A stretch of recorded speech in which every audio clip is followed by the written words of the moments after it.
गणाधिपतये नमः। वक्रतुंड महाकाय कोटिसूर्यसमप्रभ निर्विघ्नं कुरु मे देव सर्वकार्येषु सर्वदा। सर्वमंगलमांगल्ये शिवे सर्वार्थसाधिके शरण्ये त्र्यंबके गौरी नारायणी नमोस्तुते। गुरुर्ब्रह्मा गुरुर्विष्णुः गुरुर्देवो महेश्वरः गुरुसाक्षात् परब्रह्म तस्मै श्री गुरवे नमः। नीलाम्भुजश्यामलकोमलाङ्गं सीतासमारोपितवामभागं पाणौ महासायुकचारुचापं नमामि रामं रघुवंशनाथं। मनोजवं मारुततुल्यवेगं जितेन्द्रियं बुद्धिमतां वरिष्ठं वातात्मजं वानरयूथमुख्यं श्रीरामदूतं शरणं प्रपद्ये। राजाधिराज प्रभु रामचंद्र भगवान की जय। महारुद्र हनुमान की जय। पुंडलीक वरदा हरिविठ्ठल श्री ज्ञानदेव तुकाराम पंढरीनाथ महाराज की जय। श्री अनंतकोटि ब्रह्मांड नायक राजाधिराज सच्चिदानंद सद्गुरु श्री साईनाथ महाराज की जय। श्री ब्रह्म चैतन्य महाराज की जय। श्री अक्कलकोट स्वामी समर्थ महाराज की जय। नमः पार्वती पते हर हर हर महादेव। जगज्जननी अम्बा माता की जय। श्री सद्गुरु नरसिंह सरस्वती स्वामी महाराज की जय। श्री अण्णा साहेब महाराज की जय। जय जय रघुवीर समर्थ मंगलमूर्ति मोरया।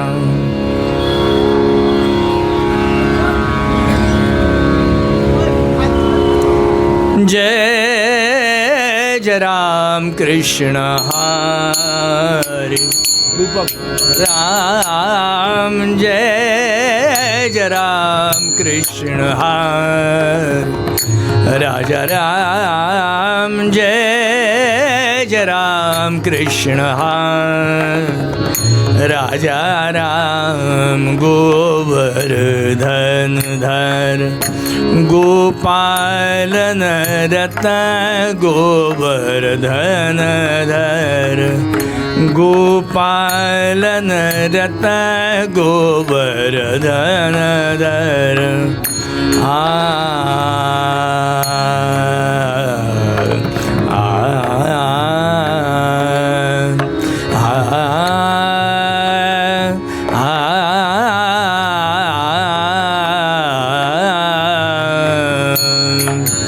गोवर्धन धर गोपालन रत गोकुल संकटहार कृष्ण हरि। जय जय राम कृष्ण हरि राजा राम। जय जय राम कृष्ण हरि।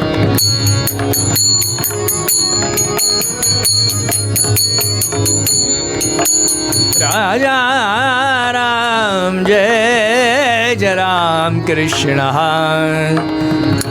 नवनीरदसम नवनीत प्रिय नवनीरदसम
रद सम नव निरद सम सम सम नव निरद सम रद सम रद सम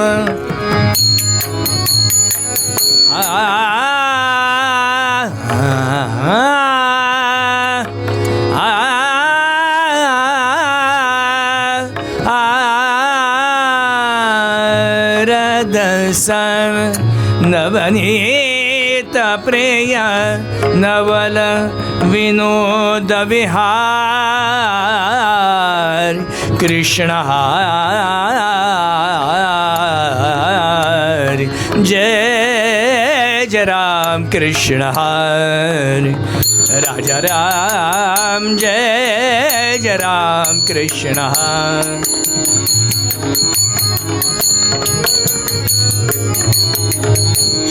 शरणागत दीना शरणागत दीना चरणी ने शरणागत दीना शरणा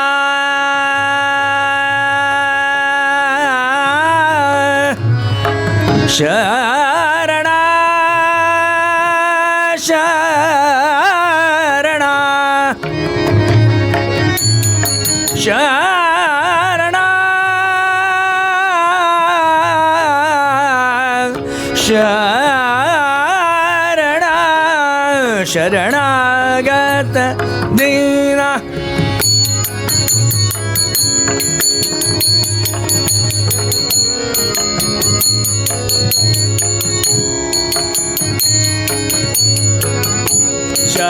शरणागत शरणागत दिनचरणिने शरणागत दिन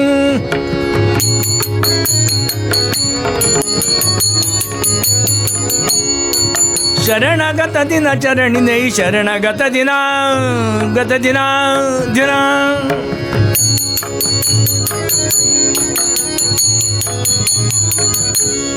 शरणागत चरणे ने करुणा दृष्टि निहार कृष्ण हरि जय जय राम कृष्ण हरि राजा राम जय जय राम कृष्ण हरि राजा राम जय जय राम कृष्ण कृष्ण हरि कृष्ण हरि श्री सीताराम हरिचरणी लक्ष लागो राजा राम चरणी लक्ष लागो राजा राम चरणी लक्ष लागो राजा राम चरणी लक्ष लागो राजा राम चरणी लक्ष लागो राजा राम चरणी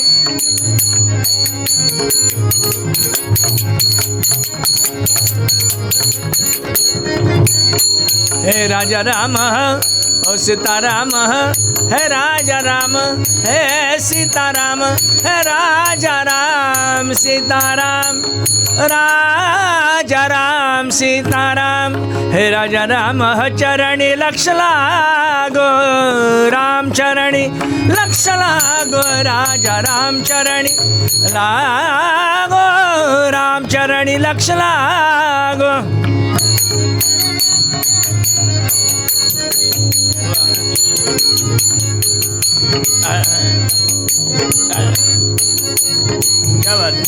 राजा राम चरणी लक्ष लागो राजा राम चरणी लक्ष लागो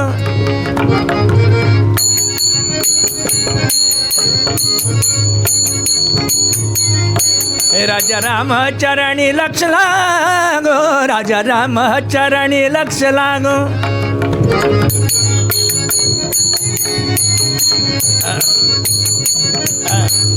कीर्तन संगे रंगात देह वाहो हरि कीर्तन संगे कीर्तन संगे कीर्तन संगे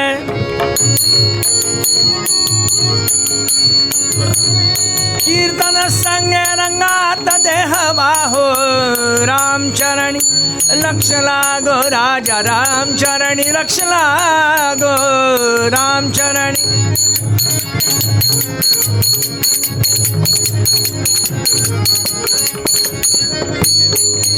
स्वरूपी मन स्वरूपी मन स्वरूपी मन स्वरूपी मन स्वरूपी मन स्वरूपी मन रे स्वरूपी मन स्वरूपी मन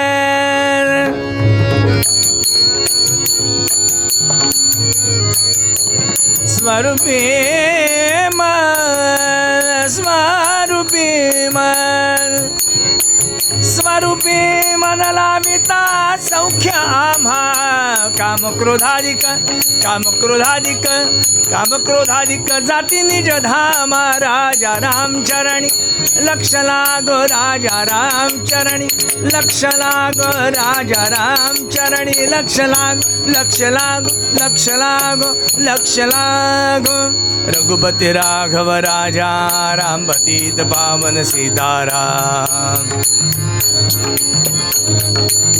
जय जय रघुपति राघव राजा राम पतित पावन सीताराम जय जय रघुपति राघव राजा राम पतित पावन सीताराम जय जय रघुपति राघव राजा राम पतित पावन सीताराम जय जय रघुपति राघव राजा राम पतित पावन सीताराम राजाधिराज प्रभु रामचंद्र भगवान की जय महारुद्र हनुमान की पंढरीनाथ महाराज की जय नमः पार्वती पते हर हर हर महादेव महर्षि अण्णा साहेब पटवर्धन महाराज की जय मंगलमूर्ति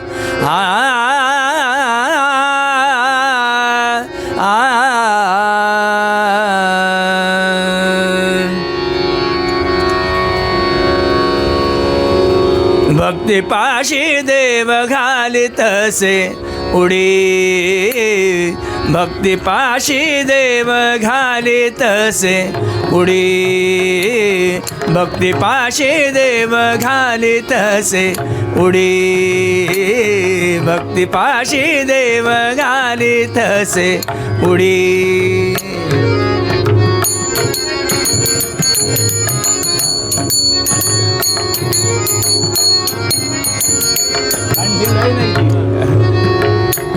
भक्तिपाशी देव घालितसे उडी धूत असे घोडी अर्जुनाची धूत असे घोडी अर्जुनाची भक्तिपाशी देव घालितसे उडी भक्तिपाशी देव घालितसे उडी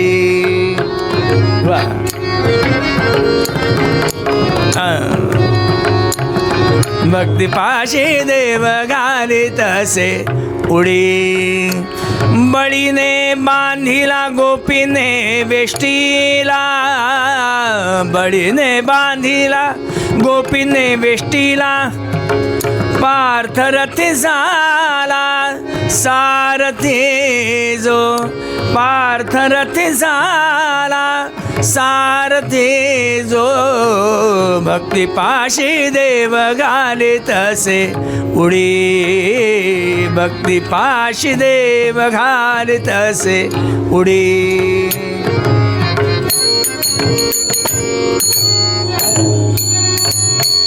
भक्ती पाशी देव घाले तसे उडी तुका म्हणे माझी पूर्वावी आवडी तुका म्हणे माझी पूर्वावी आवडी वेगे घाली उडी नारायण वेगे घाली उडी नारायण भक्ती पाशी देव घाली तसे उडी भक्ती पाशी देव घाली तसे उडी घाली तसे उडी घाली तसे पंढरीनाथ अवधूत चिंतन श्री गुरुदेव दत्त मंगलमूर्ती मोरया. आपलं आयुष्य समृद्ध व्हावं याच्यासाठी प्रयत्न करणारा प्रत्येक जीव तुकाराम महाराज पाहत आहेत. आणि आपलं आयुष्य समृद्ध करण्यासाठी सुंदर करण्यासाठी झटणारा प्रत्येक माणूस ज्या अर्थी त्याचं आयुष्य सुंदर व्हावं याच्यासाठी प्रयत्न करतो, चांगलं राहावं याच्यासाठी प्रयत्न करतो, याचा अर्थ तो भक्ती करतोच आहे. म्हणजे भक्तीचं वर्णन करताना शब्द केलाय सातु अस्मिन् परम प्रेमरूपा. सातु अस्मिन् परम प्रेमरूपा म्हटल्यानंतर अत्यंत प्रेममय असणारं भक्तीचं दर्शन आहे.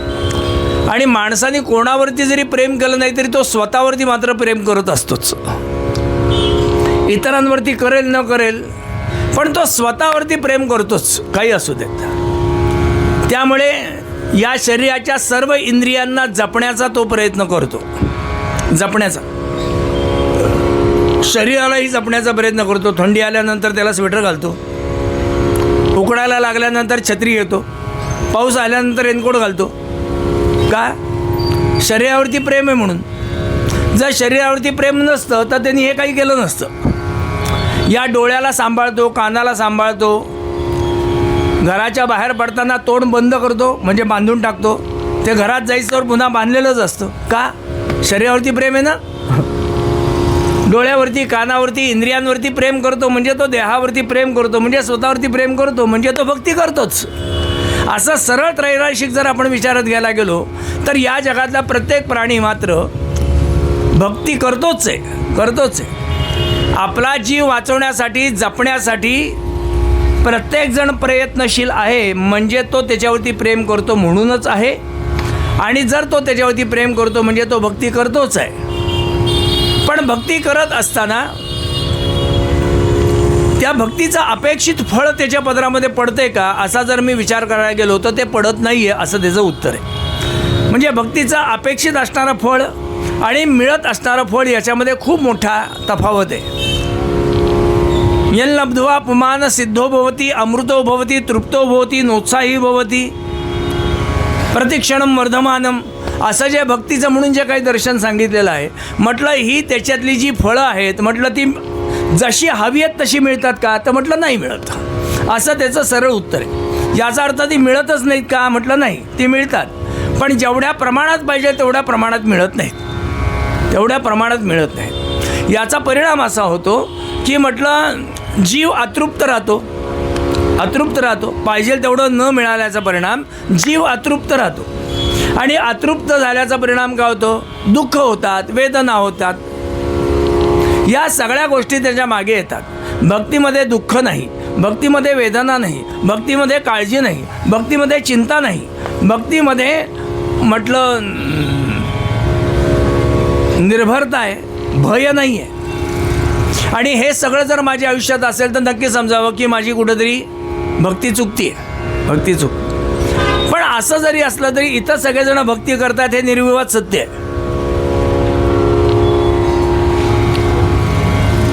योग्य भक्ती करावी म्हणजे भक्ती करून सुद्धा त्याच्यात भय जात नाही, दुःख जात नाही, काळजी जात नाही, चिंता जात नाही आहे.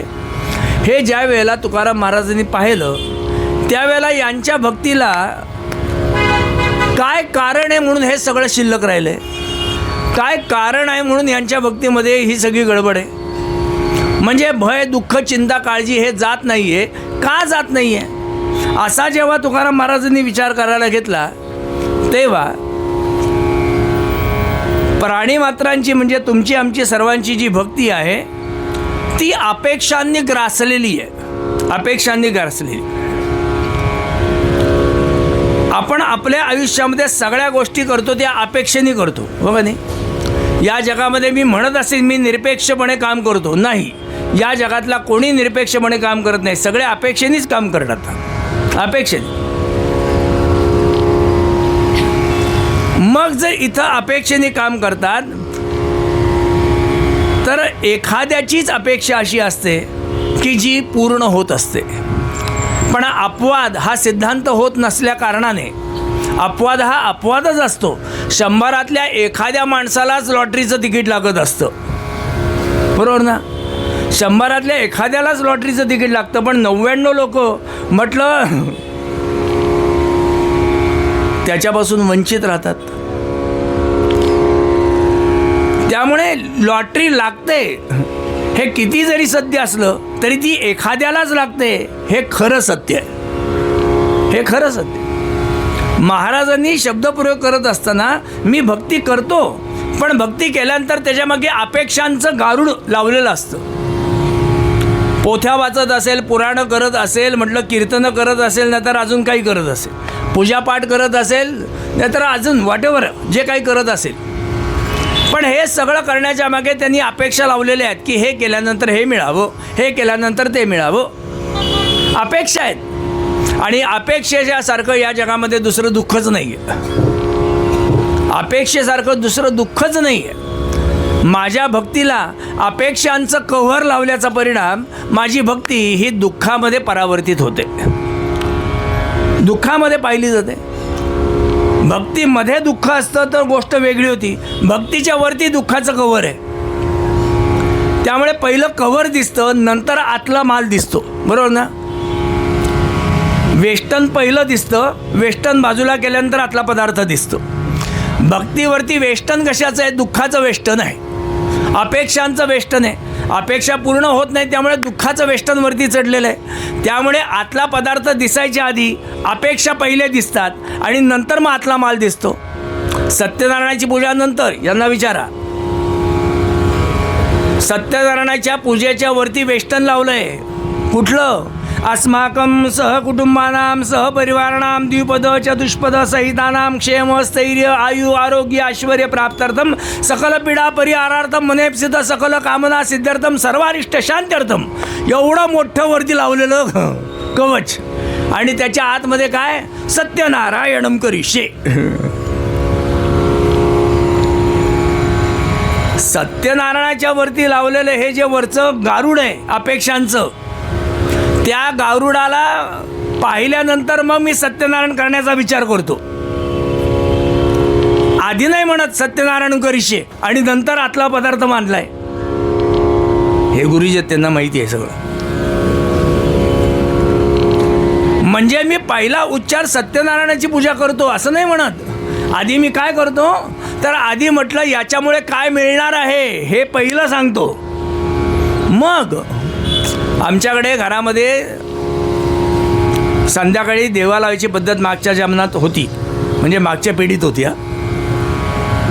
आता पुढच्या पिढीला देवासमोर दिवा लावणं माहितीच नाही, हो माहितीच नाही. पण तो दिवा लावल्यानंतर आमच्याकडे पूर्वी शुभं करोती नावाचं प्रकरण म्हटलं जायचं. त्याच्यातला पहिलाच आम्ही म्हटणारा श्लोक आहे, शुभं करोती कल्याणम आरोग्यम धनसंपदा शत्रुबुद्धी विनाशाय. एवढं सगळं मिळणार असेल दीपज्योती नमोस्तुते.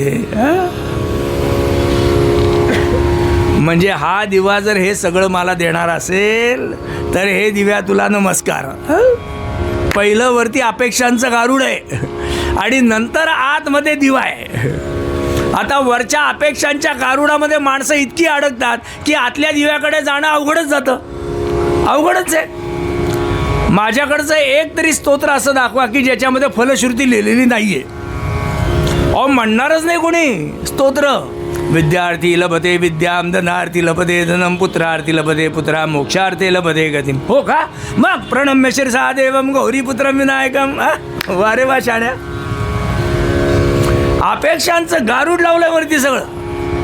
आणि माणसं त्या अपेक्षांच्या गारुडातनं सुटून भगवंतापर्यंत पोचणं म्हणजे भक्तीपर्यंत पोचणं कसं शक्य आहे?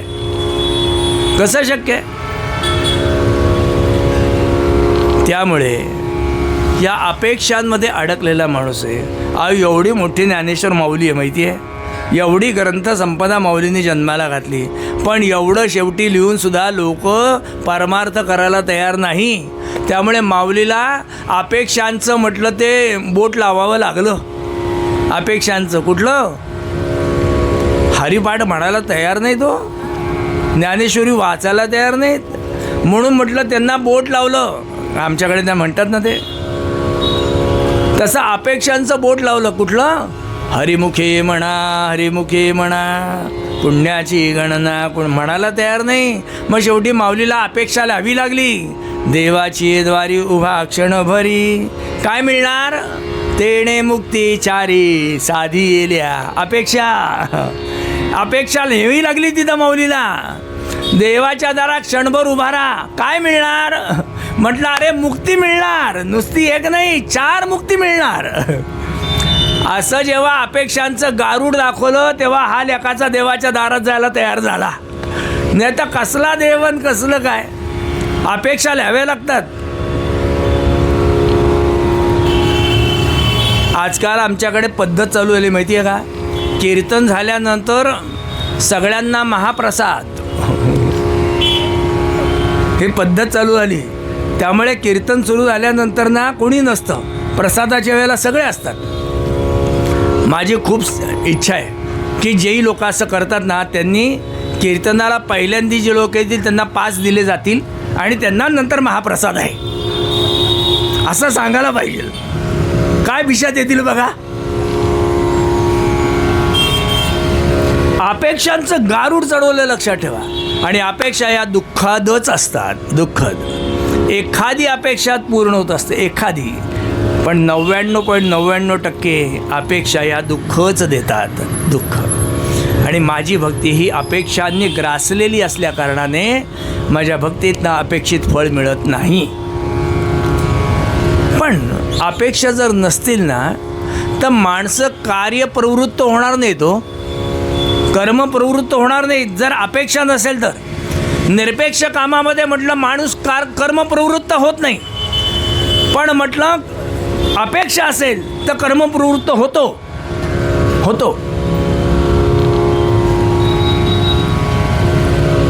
मला विषय वाढवायचा नाही, म्हणजे तो आज वेगळा विषय होईल तयार आहे, म्हणून त्याच्यात जायचं नाही मला. पण अपेक्षा आहेत म्हणून माणूस काम करतो. ऑफिसमध्ये पगार मिळतो म्हणून माणसं लोक ऑफिसमध्ये कामाला जातात. वा केवढा ट्रॅफिक येऊ काय सांगू तुम्हाला. म्हटलं मग नका जाऊ ऑफिसला. तो सगळा त्रास सहन करतात का? तिथं मिळणार आहे ना. तिथं जर ऑफिसने सांगितलं असतं की इथं या पगार वगैरे काही मिळणार नाही, गेला असता का? अपेक्षा. तुकोबारांनी ही एकच गोष्ट ओळखली आणि बाबा रे जीवन समृद्ध करायचं असेल तर भक्ती कर असं तुकोबारांनी सांगितलं. पण महाराज मी भक्ती करायला तयार आहे, मिळणार काय? गडबड तिथं आहे. कबीरांचा शब्द आहे, कहत कबीरा सुन भई साधो, कहत कबीरा सुन भई साधो, ये दुनिया मतलब की हो, दुनिया मतलब की, भगत रे खबर नहीं पलकी, भगत रे खबर नहीं पलकी. तू तो राम नाम का सुमिरन कर ले रे, तू तो राम नाम का सुमिरन कर ले रे, क्या जाने कल की भगत रे खबर नहीं पलकी, भगत रे खबर नहीं पलकी, भगत रे खबर नहीं पलकी. म्हटलं इथं सगळ्या अपेक्षा आहेत. तुकोबारांनी ही एकच गोष्ट जाणली, माणसाला आमिष दाखवल्याशिवाय तो कर्मप्रवृत्त होत नाही, त्याला आमिष दाखवावं लागतं. म्हणून तुकोबारांनी या अभंगामध्ये आमिष दाखवलं आहे. भक्ती केल्याशिवाय देहाचा उद्धारच नाही आहे. भक्ती केल्याशिवाय देहाला खऱ्या अर्थाने पूर्णावस्था प्राप्त होणारच नाही. भक्ती प्रेमाविण ज्ञान नको देवा असा जो माऊलीचा शब्द आहे, भक्तीच्या शिवाय पूर्णताच येत नाही. पण भक्ती कर असं म्हटलं तर माणूस करणार नाही. मग तुकोबारांनी याला आमिष दाखवलं. आमिष की आमिष दाखवलं ना तर ते तो भक्ती करायला तयार होईल. लहान मुलगा असतो ना, माऊलीने इतकं छान उदाहरण दिलं आहे. लहान मुलगा असतो छोटासा, रांगतं बाळ असतं ना, आई त्याला काय करते, तो जिकडं रांगतो ना त्याच्या मागे हिंडत त्याला खायला घालते. हिंडत खायला घालते. तो जिकडं जाईल तिकडं जातो, तिथंच आई जाते. मग कधी तो कुठेही गेलेला असतो तिथं जाऊन त्याला घास भरवते. तिथंच गेल्यानंतर खायचं नसतं, हां तोंड बंद ठेवायचं असतं. पण काय करणार, आता ते पोरगं तिकडं जाऊन बसले, मग आई तिथं जाऊन त्याला घास भरवते. खा, तुला अन्नाची गोडी लागली पाहिजे. आत्ता माझं ध्येय एकच आहे की तुला अन्नाची गोडी लागली पाहिजे, म्हणून ती आई त्याला खायला घालते. ज्या वेळेला त्याला अन्नाची गोडी लागते, आता आई हिंडत नाही, पोरगं हिंडत असतं. पण घास घ्यायच्या वेळेला आईजवळ येतं. घास घ्यायच्या वेळेला आईजवळ येतं, घास घेतं आणि पुन्हा हिंडायला जातं. कालांतराने ज्या वेळेला त्या अन्नाची गोडी लागते त्यावेळेला मग आई सांगते, बंड्या एका जागी बसून जेवायचं असतं. हां, मग जेवायची गोडी एका जागी बसून लागल्यानंतर आई सांगते, ताटाभोवती पाणी फिरवल्याशिवाय जेवायचं नसतं, वदनी कवलं म्हटल्याशिवाय जेवायचं नसतं. आणि अन्नाच्या गोडीपोटी ते पोरगं पाणी फिरवायला तयार होतं, वदनी कवलं म्हणायला तयार होतं. का? लहान असताना ते तयार होईल का? त्याला अन्नाची गोडीच माहिती नाही ना. तसं तुकोबारांनी भक्ती ही तुमचं आयुष्य समृद्ध करणारच आहे, पण ती इच्छा पूर्ण होण्यासाठी किंवा त्या इच्छेला प्राप्त करून घेण्यासाठी, फलद्रूप करण्यासाठी म्हणून काय केलं पाहिजे, तर मला आत्ता तुम्हाला आमिष दाखवणं गरजेचं आहे. ते जर मी दाखवलं नाही तर तुम्ही भक्ती करणारच नाही. म्हणून तुकोबारांनी या अभंगामध्ये आमिष दाखवलंय. कुठलंय? भक्तिपाशी देव घाली तसे उडी आणि धूत असे घोडी अर्जुनाची. तुकोबारांनी या अभंगामध्ये भक्तीला आमिष दाखवलंय. कुठलं? भगवंत उडी घालतो हे आमिष लक्षात ठेवा. तू भक्ती कर. भक्ती केली तर काय होईल? भगवंत तिथं उडी घालेल असा तुकोबारांनी शब्द केला. काय असं त्याच्यामध्ये विशेष आहे? काय विशेष आहे? भगवंत उडी घालेल असं तुकोबा म्हणतात. काय विशेष आहे त्याच्यात? तुकोबारांची भाषा आहे, देववाणी म्हणतात त्याला, देववाणी, ज्याला तुकोपनिषद म्हणून नाव मिळालेलं आहे. असं तुकोबारांची अभंग गाथा आहे. त्या प्रत्येक शब्दांच्या मागे तुकोबारांचा काहीतरी विचार असला पाहिजे ना, काहीतरी विचार असला पाहिजे. उडी हा शब्द का वापरला? का? उडी या शब्दाचा जन्म कधी होतो? एक साधा अगदी सामान्य प्रश्न आहे. उडी या शब्दाचा जन्म कधी होतो? म्हणजे उडी कधी जन्माला येते? चालण्याची अंतिम अवस्था म्हणजे उडी. अगदी साधं लॉजिक आहे. चालण्याची अंतिम अवस्था म्हणजे उडी. चालण्याची पुढची अवस्था धावणे. धावण्याची पुढची अवस्था उडी. 30 वर्षाचा बाप असतो, 5 वर्षाचा पोरगा असतो, है ना. वडिलांच्या ढांगा असतात, मुलाची पावलं असतात. वडील चालायला लागले की वडिलांच्या चालीने पोराला चालता येत नाही म्हटल्यानंतर वडील जेव्हा चालत असतात तेव्हा पोरगं धावत असतं. आणि वडील जर धावायला लागले तर पोराला धावता येत नाही त्यांच्याबरोबरीने, मग पोरगं उड्या मारत जातं आहे का नाही. चालण्याची अंतिम अवस्था म्हणजे उडी. अभंगवृत्ताचा जर विचार करायला गेलात तर भक्तिपाशी देव धावतच येई. शब्द बसतो. भक्तिपाशी देव चावलूनी या येई शब्द बसतो, पण नाही भक्तिपाशी देव घाली तसे उडी असा शब्द केला आहे. का? चालणं, धावणं आणि उडी याच्यामध्ये एक सूक्ष्म फरक आहे. सूक्ष्म काय फरक आहे? तर चालणं आणि धावणं याला कोणाचा तरी आधार आहे. चालणं आणि धावणं याला कोणाचा तरी आधार आहे. उडीला कोणाचा आधारच नाही आहे. उडी ही निराधार आहे. निराधार. चालताना आपण म्हणतो, पाऊल टाकताना 10 वेळा विचार करा म्हणतो ना. पायाखाली घसरडं नाही ना, निसरडं नाही ना, हे नाही ना, ते नाही ना. 10 वेळा विचार करा पाऊल टाकताना. त्याचीच पुढचं वर्जन म्हणजे धावणं.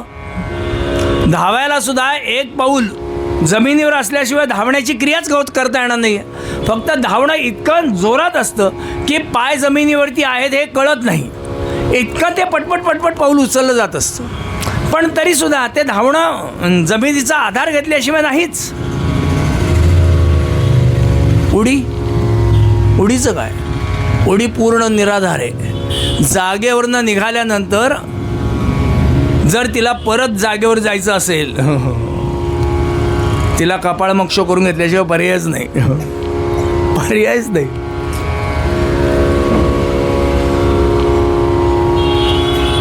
आम्ही इथं शनिवारातच राहत होतो. आमचा मित्र आहे मंदार म्हणून मित्र होता, आणि तिथं गणेश कृपा आहे ना, त्याच्या शेजारच्या बिल्डिंगचं काम चाललेलं होतं, आणि त्याचा पहिला स्लॅब पडलेला होता. आणि आम्ही आता लहानच तिथं ते मातीचा ढिगारा सगळा, त्याच्यामध्ये ते बोगदे वगैरे करायचे वगैरे खेळणं चाललं आहे. आता त्याच्यातल्या एका पोराच्या डोक्यात सुपीक आयडिया. म्हटलं या स्लॅबवरनं खाली कोण उडी मारणार? काय मरायचं आहे का? पण हौस, कोण उडी मारणार? आणि आमचा मंदार तयार झाला. का? जो उडी मारेल त्याला 4 आणे बक्षीस. त्यावेळेला 4 आण्यामध्ये पोटभर एवढी भेळ मिळायची. 4 आणे बक्षीस. आणि मंदार तयार गेला वरती. म्हटलं खाली झेलायचं बरं का मला? हो म्हटलं, तू वरनं जा, आम्ही चादरीमध्ये तुला झेलतो म्हटलं, पण उडी मारायचं, डेअरिंग करायचं. बरं म्हटलं. तो गेला वरती, आणि आम्ही हा वरती जाताना ठरवलेलं होतं. परिणामांचा विचार नसतो त्यांनाच लहान म्हणतात. यांनी उडी मारली की चादर काढून घ्यायचं आहे, आम्ही ठरवलेलंच होतं. आणि हा गेला वरती, आणि त्यांनी मारू का उडी? घट्ट जरा बरं का? नाही तर म्हटलं मी पडीन. नाही म्हटलं, मार तू उडी. आणि खरंच त्या मंदारने वरनं स्लॅबवरनं खाली उडी टाकली. आम्ही ठरवलेलंच होतो चादर काढून घ्यायची. तो बघतोय यांनी चादर काढून घेतली, आपल्याशी चिटिंग केलं आहे, त्याला कळलं. पण हे कळून आता त्यांनी चिटिंग केलं आहे, मग मी आता कशाला खाली जाऊ? मी पुन्हा वरती जातो. त्याला जाता येईल? बिचाराचा पाय मोडला त्याच्यात, म्हणजे खराच पाय मोडला. उडी ही पूर्ण निराधार आहे. ज्ञानेश्वर महाराजांनी दुसरं उदाहरण नाही दिलं, लक्षात ठेवा. परितेची भक्ती खरी, परितेची भक्ती खरी. कुठली? पर्जन्याची सुटका जैसी, आणि धरा वाचोनी अनारीसी गतीच नोहे. दुसरा शब्दच नाही केला माऊलीने. परितेची भक्ती खरी, पर्जन्याची सुटका जैसी.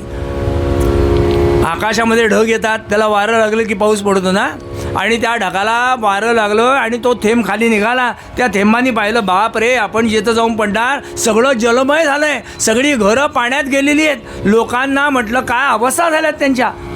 हे त्या थेंबानी पाहिलं आणि वाईट वाटलं त्याला. थेंबाला रडायला आलं. आणि थेंब विचार करतोय, कशाला आपण त्यांच्या दुखण्यामध्ये भर घालायची, आपण जाऊ पुन्हा ढगात. त्याला जाता येईल? त्याला तिथं पडल्याशिवाय पर्यायच नाही. परितेची भक्ती खरी, पर्जन्याची सुटका जैसी, धरा वाचवणी आणारीसी गतीच नोहे. तसं भगवंताला भक्तांनी हाक मारली की भगवंत त्याच्याकडे चालत नाही आहे, धावत नाही आहे. तो त्याच्यासाठी उडी घालतो.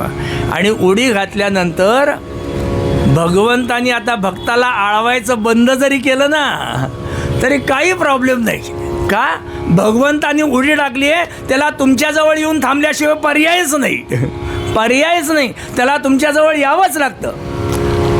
तुम्ही आम्ही काय शिव्या देत असू, अशा शिव्या आमच्या जनाबाईने पांडुरंगाला घातल्यात, माहिती आहे तुम्हाला? संतांनी काय बोल लावलेत देवाला.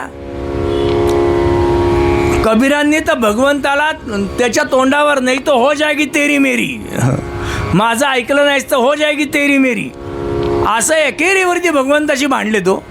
पण तरीसुद्धा भगवंताला त्यांच्याजवळ जाऊन थांबल्याशिवाय पर्यायच नाही हो. का उडी घातली ना, उडी पूर्ण निराधार आहे, पूर्ण निराधार. त्यामुळे तुकोबारांनी शब्द केला, भक्तिपाशी देव घाली तसे उडी. भगवंत उडी घालतो. कशी उडी घालतो? कशी? तुकोबांचा अभंग आहे. कशी उडी घातली? हा केसरशी घाली उडी, हा केसरशी घाली उडी, हा केसरशी घाली उडी, धावोनिया बंध तोडी, धावोनिया बंध तोडी, धावोनिया बंध तोडी, धावोनिया बंध तोडी, हा केसरशी घाली उडी. हा केसरशी घाली उडी, हा केसरशी घाली उडी, हा केसरशी घाली उडी, हा केसरशी घाली उडी, हा केसरशी घाली उडी. तुकोबारांचा एकच शब्द आहे, हा केसरशी घाली उडी, हा केसरशी घाली उडी, हा केसरशी घाली उडी, हा केसरशी घाली उडी, हा केसरशी घाली उडी. बुवा म्हटलं दुसरी ओळ आठवत नाही का? एकच ओळ 10 वेळा म्हणताय. काय तुकोबांचा शब्द आहे तो, हाके सरशी घाली उडी. हाक मारल्याबरोबर, हाके सरशी म्हणजे हाक मारल्याबरोबर. आमच्या घरामध्ये सुद्धा आई पोराला हाक मारते, बंड्या जरा इकडं ये रे, असं म्हटल्यानंतर बंड्या म्हणजे कार्टून, टी व्हीवरचं कार्टून बघत बसलेलं असतं. आईने हाक मारल्यानंतर आईचं काम झाल्यानंतर कार्टून जातं आहे का ते? काय काम आहे मेले, आता येऊन काय उपयोग आहे, जेव्हा बोलवलं तेव्हा नाही आलास. हाके सरशी, हाक मारल्याबरोबर हातातलं काम टाकून तिथं जाणं, याला हाके सरशी. कशी उडी मारली? हा केसरशी घाली उडी. केसर म्हणजे इथं टिळकांचा फोटो आहे, टिळकांच्या वृत्तपत्राचं नावच होतं केसरी. केसर म्हणजे सिंह. म्हटलं कशी उडी घातली? हा केसरशी घाली उडी, सिंहासारखी उडी टाकली. सिंह त्याचं सावज दिसल्यानंतर म्हणतो का जरा इथं काटे आहेत, तो पुढे गेला ना की उडी मारतो, असं म्हणतो का? त्याला सावज दिसल्यानंतर मध्ये काय आहे काय नाही तो बघत नाही, धाडकन टाकतो का नाही उडी. हा केसरशी घाली उडी. कशी उडी टाकली? हाके सरशी घाली उडी. सरस म्हणजे सरोवर, सरस याचा अर्थ आहे सरोवर. उडी कुठं घालायची हे सुद्धा कळलं पाहिजे, म्हणजे आपल्याला काय करायचं हे कळलं पाहिजे. नाहीतर त्यांनी सांगितलं उडी घाला, अरे पण जिथं पाहिजे तिथं उडी घाल ना, तर उपयोग आहे. नाही तर म्हटलं दुसरीकडे उडी घालून चालणार कशी? हाके सरशी, त्या सरोवराच्या ठिकाणी उडी घातली. हा कोण म्हणतोय? म्हटलं तो मगर आहे ना, त्या मगराने म्हटलं त्या हत्तीचा पाय पकडला आहे आणि तो हत्ती भगवंताला हाक मारतोय.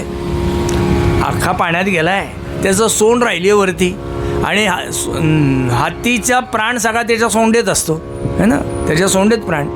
आणि त्यामुळे ते सोंड हलवत आहे. योगायोगाने त्याच्या सोंडामध्ये एक फूल लागलं आणि ते जे फूल लागलं ना ते कमळ होतं. त्याच्या हातात जे फूल लागलं ते कमळ होतं आणि त्याला असं वाटलं आपल्याला तारेल तर फक्त कमळच तारेल, म्हणजे हे फुलच तारेल असं त्याला वाटलं. म्हणून त्यांनी ते फूल आकाशाच्या दिशेने भिरकवलं आणि जिथं कोणी ह्याचा मालक असेल त्यांनी उडी मारावी आणि मला वाचवावं असं त्यांनी हाक मारावी. आणि भगवंत हाके सरशी हाक मारल्याबरोबर काय झालं, ती हाक भगवंताला सांगायला निघाली आणि दोघांची रस्त्यात गाठ पडली. अहो भगवंता बरं आलं, इथंच दिसलात. अहो मी तुमच्याकडे निघालो होती. अहो तो हत्ती आहे ना मारायला लागलाय. अहो तो मगर आहे ना, म्हटलं त्याला आतमध्ये खेचतोय, आता शेवटचा जीव जायचा असं त्याला सांगायचं आहे.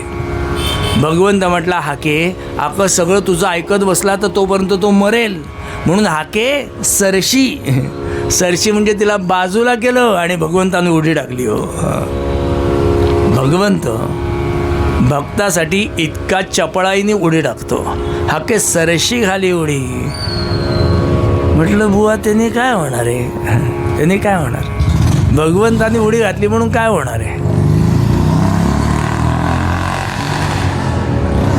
कबीरांचा शब्द सांगतो तुम्हाला. कबीरांनी शब्द केला आहे, की भगवंतानी उडी घातलं तर काय होतं? असं काय वेगळं आहे? कितीतरी लोक उड्या घालतात, मग भगवंतानी उडी घातली, काय फरक आहे? कबीरांनी शब्द केला, जितने तारे गगनमो, जितने तारे गगनमो उतने शत्रु होय. पण यदि रघुनाथ जी कृपा करे तो बालन बाका होय. सियावर रामचंद्र की जय, पवन सुत हनुमान की जय, महापति महादेव की जय. कबीरांचा शब्द आहे, जितने तारे गगनमो उतने शत्रू होय. भक्ताच्या आयुष्यामध्ये काय संकट कमी असतात का? आकाशामध्ये जेवढे तारे आहेत ना, एवढे शत्रू तुम्हाला असू देत. कबीरांचा शब्द आहे, आकाशात जेवढे तारे आहेत तेवढे शत्रू तुमच्या आयुष्यात असू देत, पण भगवंतांनी जर उडी घातली ना, तो बालन बाका होय. एवढा विश्वास आहे हो. भगवंतांनी उडी घातली तर काय होतं असं समजा. समजायला काय जाते आपलं की अण्णासाहेबांचा इथं प्रातिवार्षिक चालणारा उत्सव, त्याची बातमी जर आमच्या मुख्यमंत्र्यांच्या कानावरती गेली, समजायला काय जाते? समजायचंच आहे. त्यांच्या कानावरती बातमी गेली आणि मुख्यमंत्र्यांनी ठरवलं की अण्णासाहेबांचा एवढा उत्सव इतकी वर्ष नेटाने चालू ठेवलेला आहे म्हटल्यानंतर आपण त्याला भेट द्यायची. समजायला जाते काय? उद्या आलेच तर येतील. पण मुख्यमंत्र्यांनी जर असं ठरवलं की इथं भेट द्यायची, काय होईल माहिती आहे तुम्हाला? पहिले रस्ते स्वच्छ होतील, नदी स्वच्छ होईल, होणार ना. म्हटलं इथून येणाऱ्या जाणाऱ्या गाड्यांचा प्रवास मंदावेल. तुमच्या इथं असणारे नगरसेवक, खासदार, आमदार, टोपीदार, हेदार, तेदार सगळे इथं येऊन तुमच्या दिमतीला, इथं येणाऱ्या लोकांची सगळी सरबराई, सगळी सोय आपोआप होणार का नाही? का? मुख्यमंत्री येणार. एक मुख्यमंत्री येणार म्हटल्यानंतर आपोआप सगळं सुधारणार का नाही? आपोआप सुधारणार. तसं एक राम तुमच्या आयुष्यामध्ये आला तर तुमच्या आयुष्यातले सगळे म्हटले सुधारणार ना. किती शत्रू असू देत, पण ते आल्यानंतर सगळे गप, आपोआप गप्प होणार ना. तसं कबीरांनी शब्द केला, जितने तारे गगनमो उतने शत्रू होय. पण यदि रघुनाथची कृपा करे तो बालन बाका होय. ऑफिसमधला जर साहेब मित्र असेल ना, तर म्हटलं कोणाला म्हटलं भीक घालायची गरज नाही, हे का नाही? का? साहेबच आपला मित्र आहे. पण जर साहेब मित्र नसेल तर दारावरच्या शिपायापासून सगळ्यांना म्हटलं नमस्कार करावा लागतो. का? साहेबाला भेटायचं. हा जितका फरक आहे ना, तितका भगवंतानी उडी टाकल्यानं बाकीच्या सगळ्या लोकांची अवस्था होते. बाकीच्या सगळ्यांची आकाशामध्ये एक भगवान सूर्यनारायण प्रदीप्त झाले की सगळे जसे ग्रुप होतात, तसा एक भगवंतांनी तुमच्या आयुष्यात प्रकाश टाकला की आयुष्यातले सगळे प्रश्न सुटलेच म्हणून समजा ना. प्रश्न सुटल्यानंतर आनंदाला आता काय शिल्लक राहिलं? आनंदाला शिल्लक काय राहिलं? तुम्हाला आनंद मिळालाच.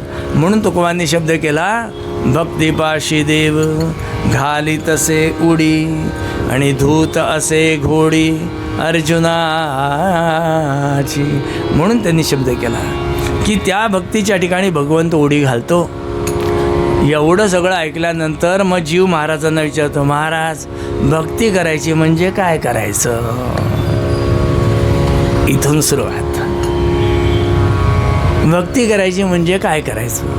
खायला घालायचं, प्यायला घालायचं, काय करायचं? भक्ती करायची म्हणजे काय करायचं? ज्या भक्तीच्या ठिकाणी भगवंताचं एवढं श्रेष्ठत्व प्राप्त होतं आहे, म्हणजे जीवाचं जीव पण न राहता देव पण होऊन जातं एक भगवंताने उडी घातल्यानंतर, म्हणजे जीवन आनंदी होऊन जातं. महाराज मग ती भक्ती करायला आम्ही तयार होत, पण भक्ती करायची म्हणजे काय करायचं?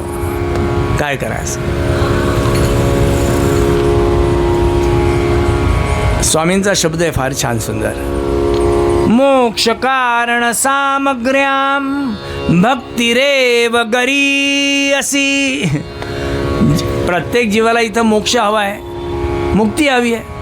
मग जर त्याला ते हवं असेल तर त्यांनी काय करावं, तर त्यांनी भक्ती करावी.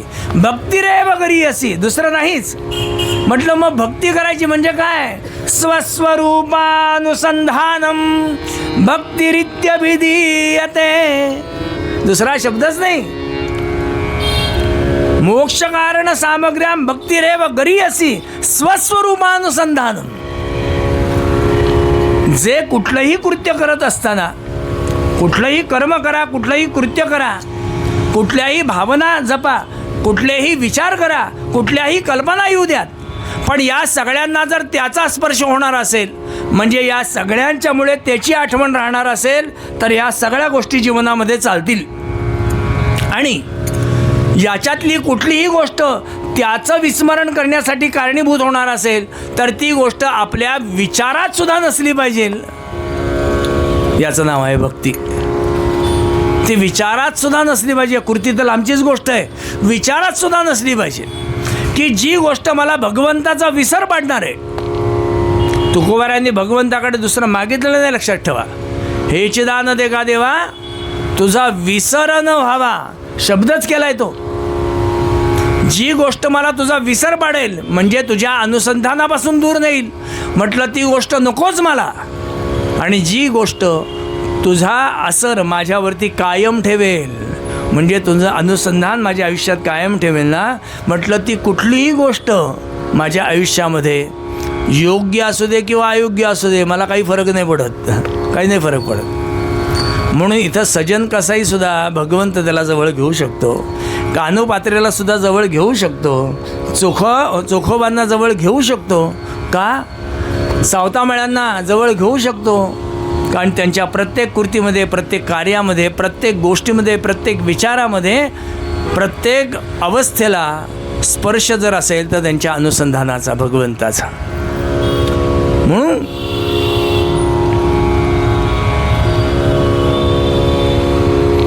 भागवतावरती भाष्य करताना एक फार छान शब्द आहे, कीट प्रेषसकृत रुद्ध कुब्यायाम तमनुस्मरम सैरंभवय योगेन विंदते तत्स्वरूपता, असा आलेला शब्द आहे. याच्यावरती तुकोबारायांचा अभंग आहे. आळी हो तसे कीटकाकार पाहे, जळी सैंधवा उरी कोठो निराहे. त्याच्यावरती तुकोबांचा अभंग आहे. तर म्हटलं अनुसंधान कसं पाहिजे, गोविंद गोविंद मनाला गलिया छंद, हा गोविंद गोविंद मनाला गलिया छंद. मग गोविंद ते काया भेद नाही देहात या, तुका म्हणे अळी जीवे नुरेची वेगळी. गोविंद गोविंद गोविंद गोविंद गोविंद गोविंद गोविंद गोविंद.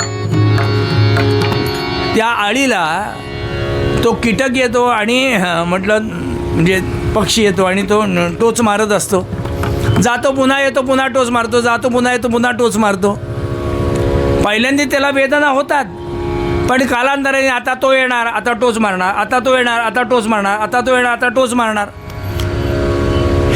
हाच विचार त्याच्या डोक्यात कायम राहतो. आणि याचा परिणाम एक दिवस तोच कीटक म्हटलं त्याच्यासारखाच होतो आणि पुन्हा उडायला निघून बाहेर जातो, म्हणजे बाहेर निघून जातो. आणि याच्यासारखाच आपल्या सारख्या एका कीटकाला पुन्हा घेऊन येतो, तोही तेच करतो. ते केल्यानंतर तो कीटक पुन्हा त्याच अवस्थेतनं अनुसंधानात्मक त्याच्यासारखा होतो आणि पुन्हा उडायला निघून जातो. तन्याय ध्यावा गणाधीश ध्याने, असा शब्द केला. त्याच्यासारखा भगवंत आठवावा, त्याचं अनुसंधान येता जाता, उठता बसता, खाता पिता, देता घेता, म्हटलं प्रत्येक गोष्टी म्हटलं त्याचं अनुसंधान राहावं. त्याला भाष्य करताना तुकोबांनी शब्द केला की म्हटलं डोक्यावरती हांडे घेऊन त्या मथुरेला निघालेल्या त्या सगळ्या गवळणी एकमेकीशी गप्पा मारत असतात हो. त्यांच्या गप्पा झाल्यात, कुठं चाललीस, कशी चालली आहेस, रस्त्यामध्ये दगडं येतात, खड्डे येतात, सगळं होतं. पण तरीसुद्धा त्या पायरणीबरोबर चुकवत इकडून तिकडं जात जात चाललेले असतात. पण तरीसुद्धा हांड्यातलं खाली सांडत नाही. त्याला एक जण म्हटला फेमिकॉल का जोड नाही. त्या काय असलं काय लावत नव्हत्या, पण म्हटलं त्याच्यातलं काही सांडत नव्हतं. का नाही सांडत? त्या चालत होत्या, गप्पा मारत होत्या, खड्डे चुकवत होत्या, पण त्यांचं सगळं लक्ष हांड्यावरती होतं. त्यांचं लक्ष सगळं त्याच्यावरती. कुर्ती देहाने चालली आहे, पण लक्ष सगळं त्याच्यावरती होतं. महाराज म्हणतात अगदी असंच अनुसंधान जर आपलं असेल तर आयुष्यामध्ये सगळे विषय असले काय आणि नसले काय फरक काय पडतो. त्या विषयांमध्ये याचं अनुसंधान राहणार असेल तर मला विषय चालणार आहेत, आणि ते विषय जर मला याचं अनुसंधान सोडायला कारणीभूत ठरणार असतील तर ते विषयांचा विचारही माझ्या आयुष्यात नसला पाहिजे. याचं नाव आहे भक्ती. म्हटलं अशी भक्ती केली तर भगवंत काय करतो? वेगे घाली उडी नारायण. भगवंत उडी घालतो. उरलेला विषय पुढच्या वेळेला. का? 7:45 वाजले.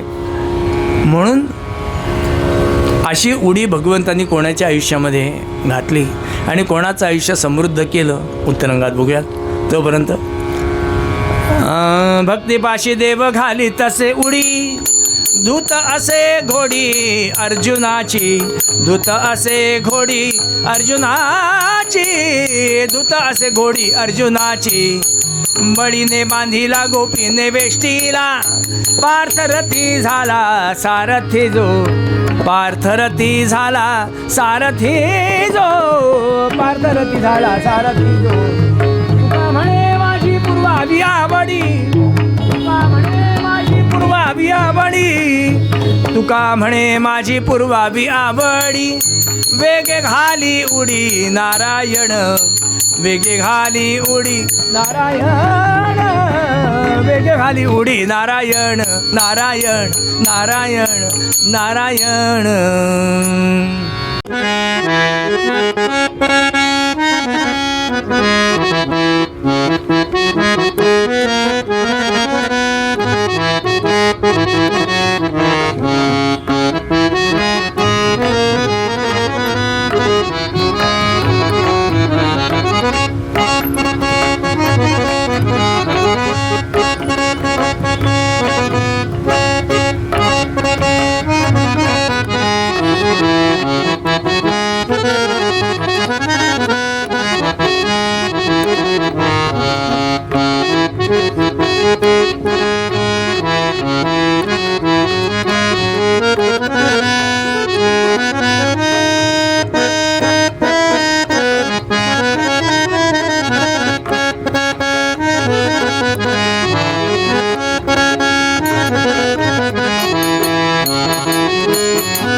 रघुपति राघव राजा राम पतित पावन सीताराम। जय जय रघुपति राघव राजा राम पतित पावन सीताराम। जय जय रघुपति राघव राजा राम पतित पावन सीताराम। जय जय रघुपति राघव राजा राम पतित पावन सीताराम। जय जय रघुपति राघव राजा राम पतित पावन सीताराम। जय जय रघुपति राघव राजा राम पतित पावन सीताराम। राजाधिराज प्रभु रामचंद्र भगवान की जय। महारुद्र हनुमान की जय। पंढरीनाथ महाराज की जय। श्री सद्गुरु नरसिंह सरस्वती स्वामी महाराज की जय। महर्षि अण्णा साहेब वटवर्धन महाराज की जय। मंगलमूर्ती।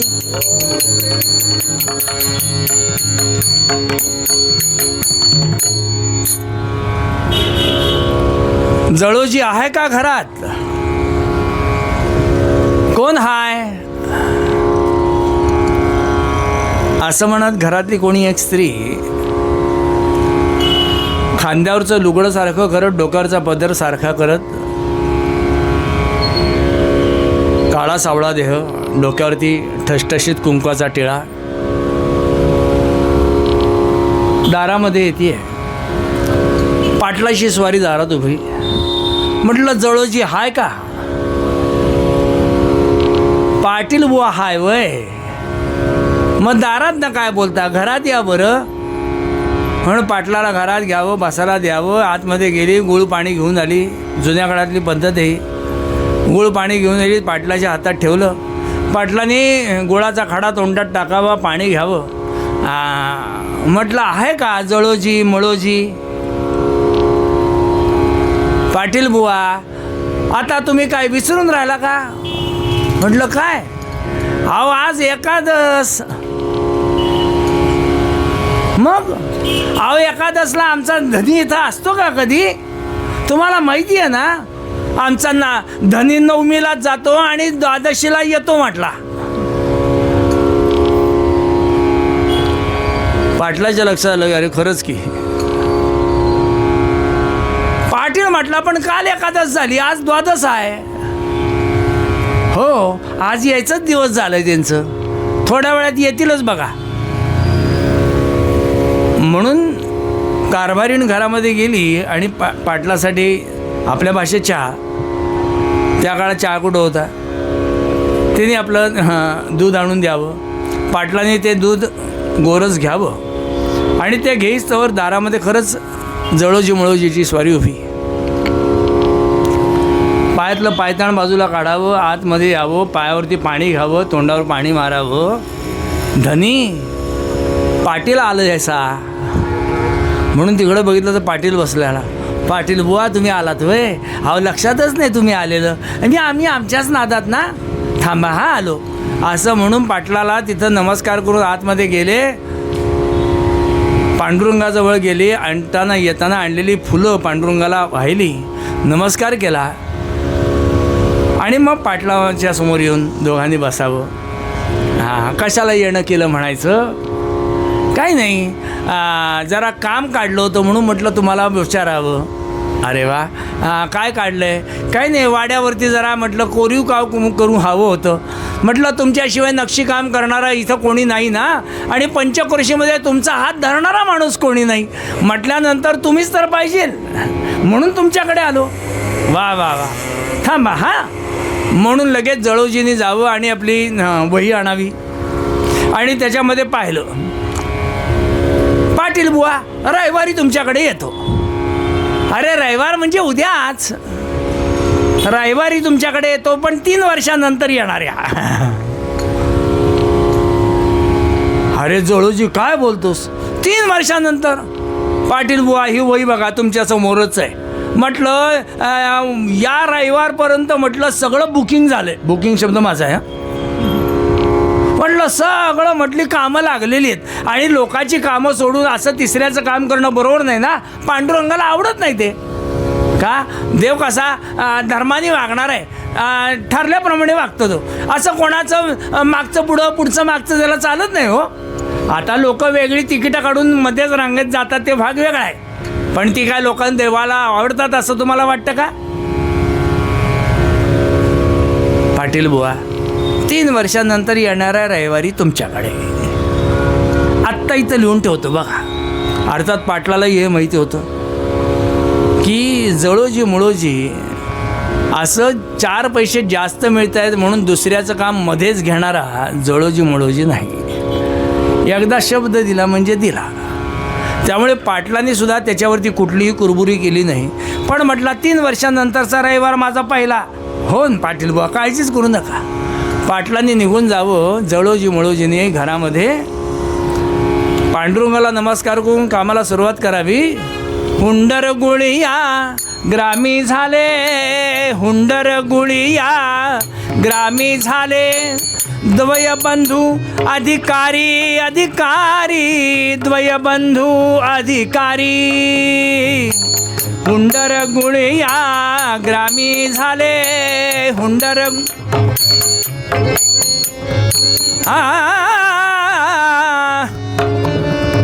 तुझा आवाज माझ्यापर्यंत पोचतच नाही आहे, त्यामुळे तू पेटी वाजवली मला कळतच नाही आहे.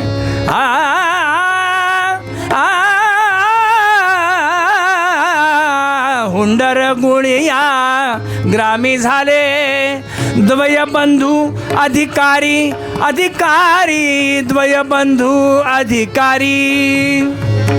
सुतार कामी निष्णात चिते, सुतार कामी निष्णात चिते, नेमे करती वारी वारी, नेमे करती वारी वारी, नेमे करती वारी. अकलूज पासून जवळ हुंडरगुळी नावाचं एक गाव आहे. या हुंडरगुळीला राहणारे 2 बंधू, एक जळोजी आणि दुसरा मळोजी, 2 बंधू. बरं दोघंही पंचक्रोशीमध्ये त्यांच्यासारखा सुतारकामामध्ये कोणी काम माणूस नाही. म्हणजे कोरीव काम करणं, नक्षीकाम करणं, आता ही मशिनरी आज आली आहे. पूर्वी सगळं हातानेच होतं. म्हणजे रामला माहिती आहे गोव्यामध्ये मंदिराचं एक दार करायला कमीत कमी 1 दार, 2 दारातलं 1 दार करायला कमीत कमी 1.25 वर्ष लागतो. 1 दार करायला जेव्हा हाताने काम करायला लागायचं तेव्हा 1-1.5 वर्ष एका दाराला लागायचा. असे 2 दरवाजे. त्यामुळे जिकिरीचं काम असायचं. आणि या पंचक्रोशीमध्ये या दोघांसारखा काम करणारा माणूस नाही हो, माणूस नाही. अत्यंत कोरीव कामामध्ये निष्णात असणारे हे दोघं. गावी द्वयबंधूंची, गावी द्वयबंधूंची प्रसिद्धी होती सुतार कामात, गावी द्वयबंधूंची प्रसिद्धी होती सुतार कामात. कोरीव कामामध्ये कोरीव परिवक्रामामध्ये पंचक्रोशी कुणी न निष्णात. त्यामुळे पंचक्रोशीतली लांबून लांबून लोक याच्याकडे कामाला यायची हो. आणि जळोजी मुळोजींनी प्रत्येक काम स्वीकारावं आणि भगवंताच्या नामाने त्या प्रत्येक कामाला आकार द्यावा. त्यामुळे ते काम जिवंत वाटायचं, केलेलं कामसुद्धा जिवंत वाटायचं. असे आमचे जळोजी मुळोजी. फक्त त्यांची एकच गोष्ट होती की दर महिन्याच्या पहिली एकादशी, दुसरी एकादशी, 2 एकादश्या, त्याच्यातल्या पहिल्या एकादशीला आमचा जळोजी आणि मुळोजी नवमीला घरातनं बाहेर पडायचा. दर मजल करत करत पंढरपुरात जायचं, एकादशी करायची, द्वादशीचं सकाळचं पारणं सोडायचं आणि संध्याकाळपर्यंत परत घरी यायचं आणि आल्यानंतर पुन्हा आपल्या कामाला सुरुवात. हा जळोजी मुळोजीचा अनेक वर्षांचा नियम, अनेक वर्षांचा.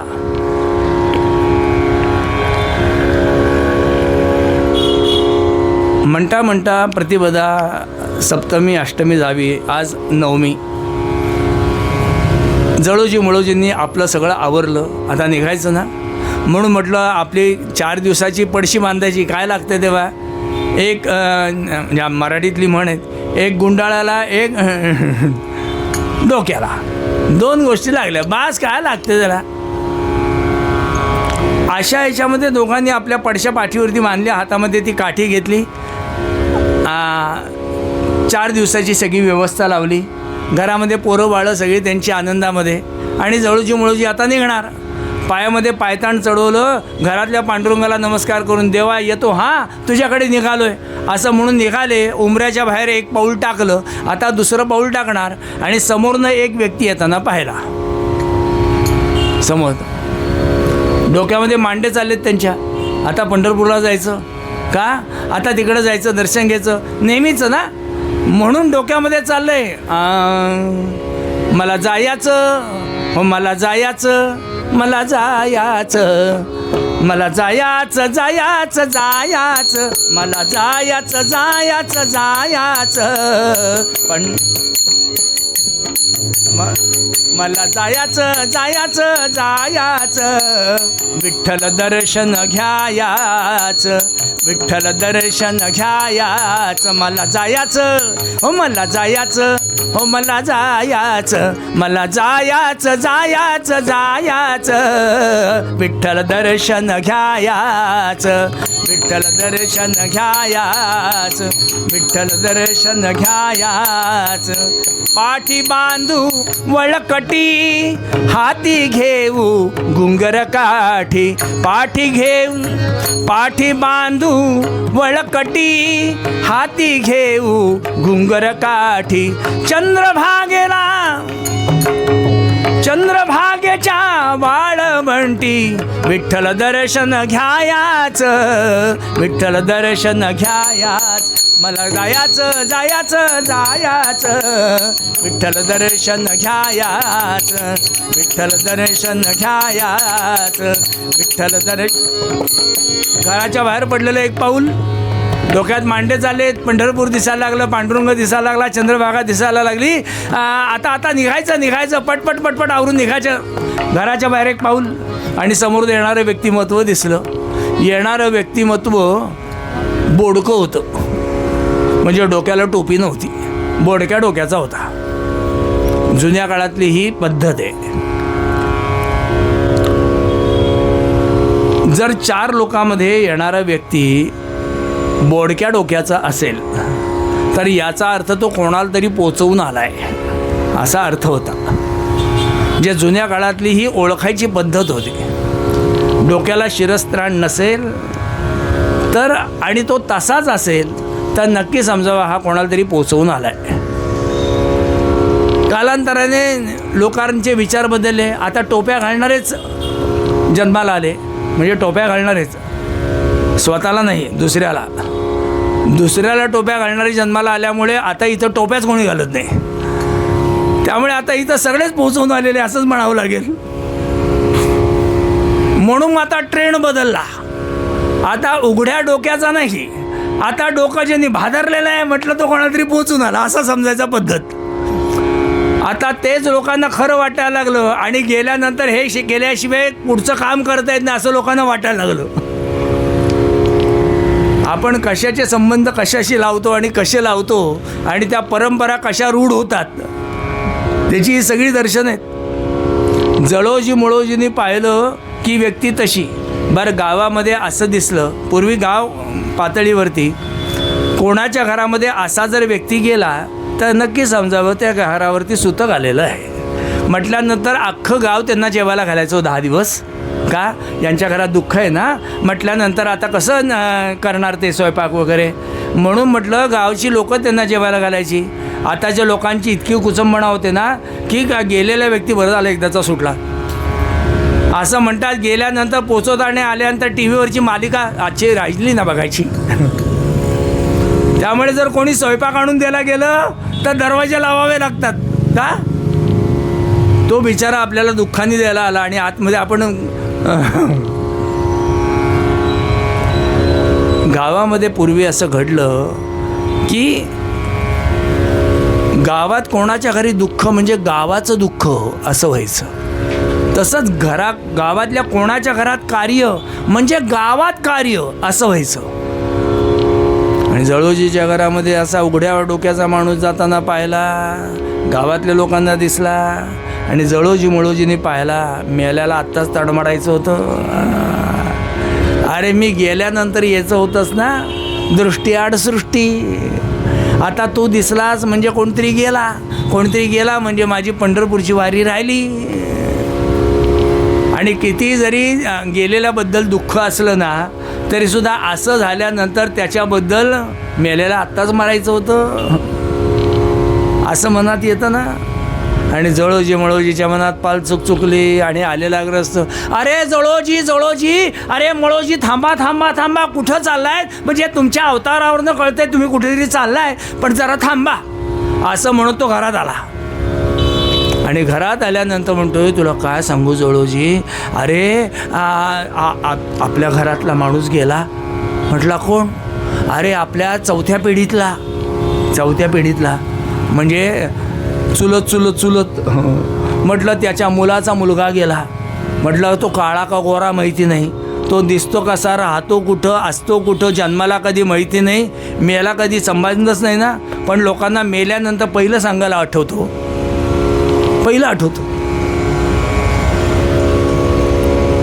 तो जोडीजी म्हटलं पण आम्ही त्यांना कधी पाहिलंच नाही. अरे पाहिलं नसलं तरी आपल्यातला ना तो. म्हटल्यानंतर त्याचं सगळं चिकटलं आपल्याला. आता करणार काय? जळोजी एकमेकाकडे पाहिलं, वारी इथंच. आता कसली वारीन कसलं काय? बिचाऱ्यांनी आपल्या पाठीची बळकटी काढली, काठी ठेवली, बसले तिथंच. आणि त्याच्यासमोर आता काय करणार? दुःख दाखवायला पाहिजे ना. अमृतांजन डोक्याला लावून बसले पायावरती, रडारड. जळोजी फार वाईट झालं रे. आलेली व्यक्ती सांगून निघून गेली चहा पिऊन, आणि जळोजी मुळोजी बसले रडत. का? गेलेल्या व्यक्तीबद्दल नाही रडत आहेत, पंढरपूरची वारी चुकली म्हणून रडतायत. म्हणून रडतायत. काय करणार? नवमीच्या रात्रीला हांतरुणावरती तळमळत आहेत, इकडून तिकडं. पंढरपूरची वारी राहणार. काय करू? जाऊ पंढरीला? देवाला कुठं सुतक असतं? देवाला सुतक येतं नसतं, काही नाही. त्याला सोयर नाही, सुतक नाही. देव सगळ्याच्या पलीकडचा ना. आणि देवाला कुठं सोवळं असतं? कोण तो सोवळा, कोण तो ओवळा. देवाला कुठं काय असतं? देव सगळ्याच्या पलीकडचा आहे ना. तुम गुणत्रयातीता, तुम देहत्रयातीता, तुम कालत्रयातीता, तुम अवस्थात्रयातीता. तो सगळ्यांच्या पलीकडचा. देवाला कुठं काय असतं? हे सगळं आपण चिकटवलेलं असतं. आणि आपल्याला असं वाटत असतं की आपल्यामुळे देवाला लागतं, पण देवाला कुठं काय लागतं? तो सगळ्याच्या. माणसं ना दोन्ही बाजूनी बोलतात ना, ती ही अशीच. दोघं तळमळत आहेत, पंढरपूरला जायला पाहिजे, दर्शन नाही होणार, राहू देत. आपण असं करूयात, कळसाचं दर्शन घेऊ. म्हणजे काय, देवाला शिवल्याचं दोष नाही आणि देवाला सुद्धा काय आपल्यामुळे सुतक लागणार नाही. आपण कळसाचं दर्शन घेऊ. कळसाला थोडंच हात लावायला जायचं, रावळामध्ये म्हटलं वाळवंटात उभं राहायचं, कळसाचं दर्शन घ्यायचं, काय एवढं त्याच्यात. आणि चंद्रभागेमध्ये स्नान करायचं ना, सगळ्यांच्या अंगावरनं पाणी उतरलेलं जे पाणी पुढं येतं ना त्याच्यात स्नान करू. म्हणजे आपल्या अंगावरचं पाणी कोणाच्या अंगावरती जायला नको, म्हणजे त्याचा काही प्रश्न नाही. माणसं इच्छा असली ना की बरोबर मार्ग काढतातच इच्छा असली की. पूर्वी इथं इच्छा इतक्या लोकांच्या होत्या, त्यामुळे इथं बसायला जागा नव्हत्या.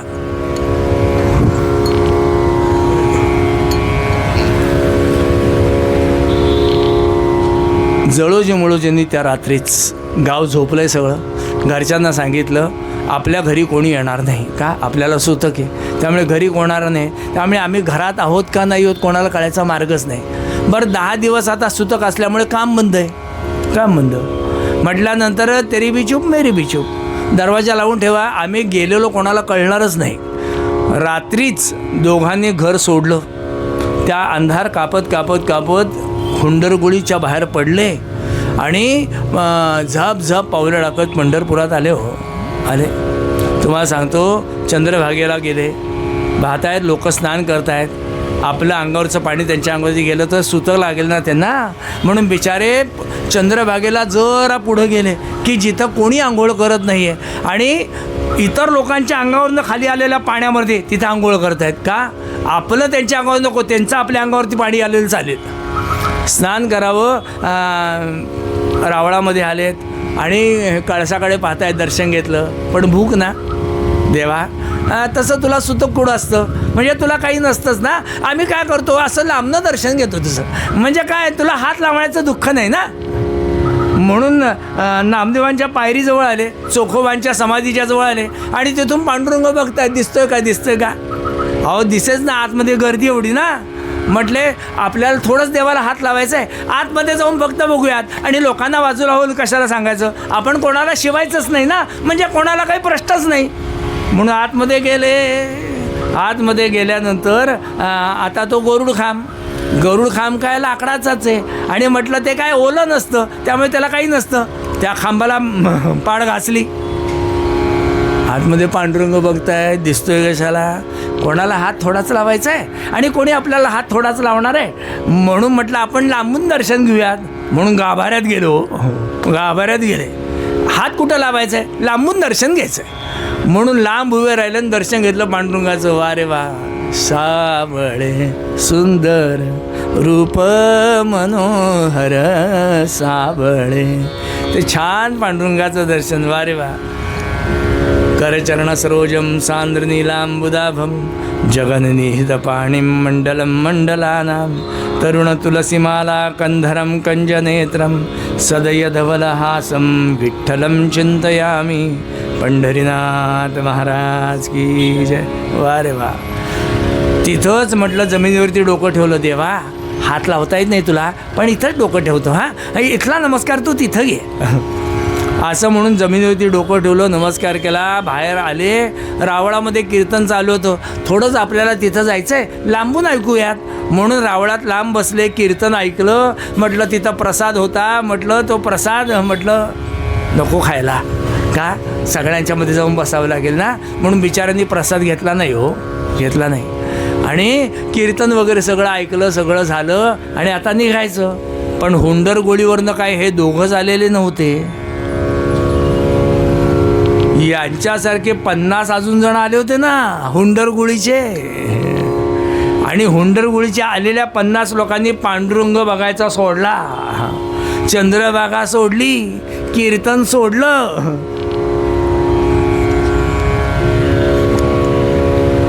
तुला करायचंय काय मेल्या, तो गेला तो जाऊ देत ना, तू कीर्तनाला आलास ना, तू दर्शनाला आलास ना, मग ही लोक अशी आली तशी आली यांना कळत नाही, तुला करायचं काय, तू तुझं दर्शन घेऊन मोकळा हो. पण लोकाला दुसऱ्याच्या आयुष्यामध्ये नाक घालायला जितकं आवडतं ना, तितकं स्वतःच्या घरातलं नाक साफ करायला नाही आवडत. हे माणसाची फार घाण सवय असते, फार सवय. यांनी पंढरपूर सोडलं, ते कीर्तन सोडलं, तो प्रसाद सोडला, ते दर्शन सोडलं, चंद्रभागा सोडली, सगळे धावत कुठं? पहिलं हुंडरगुळीत. आणि अख्ख्या हुंडरगुळीला जागं केलो.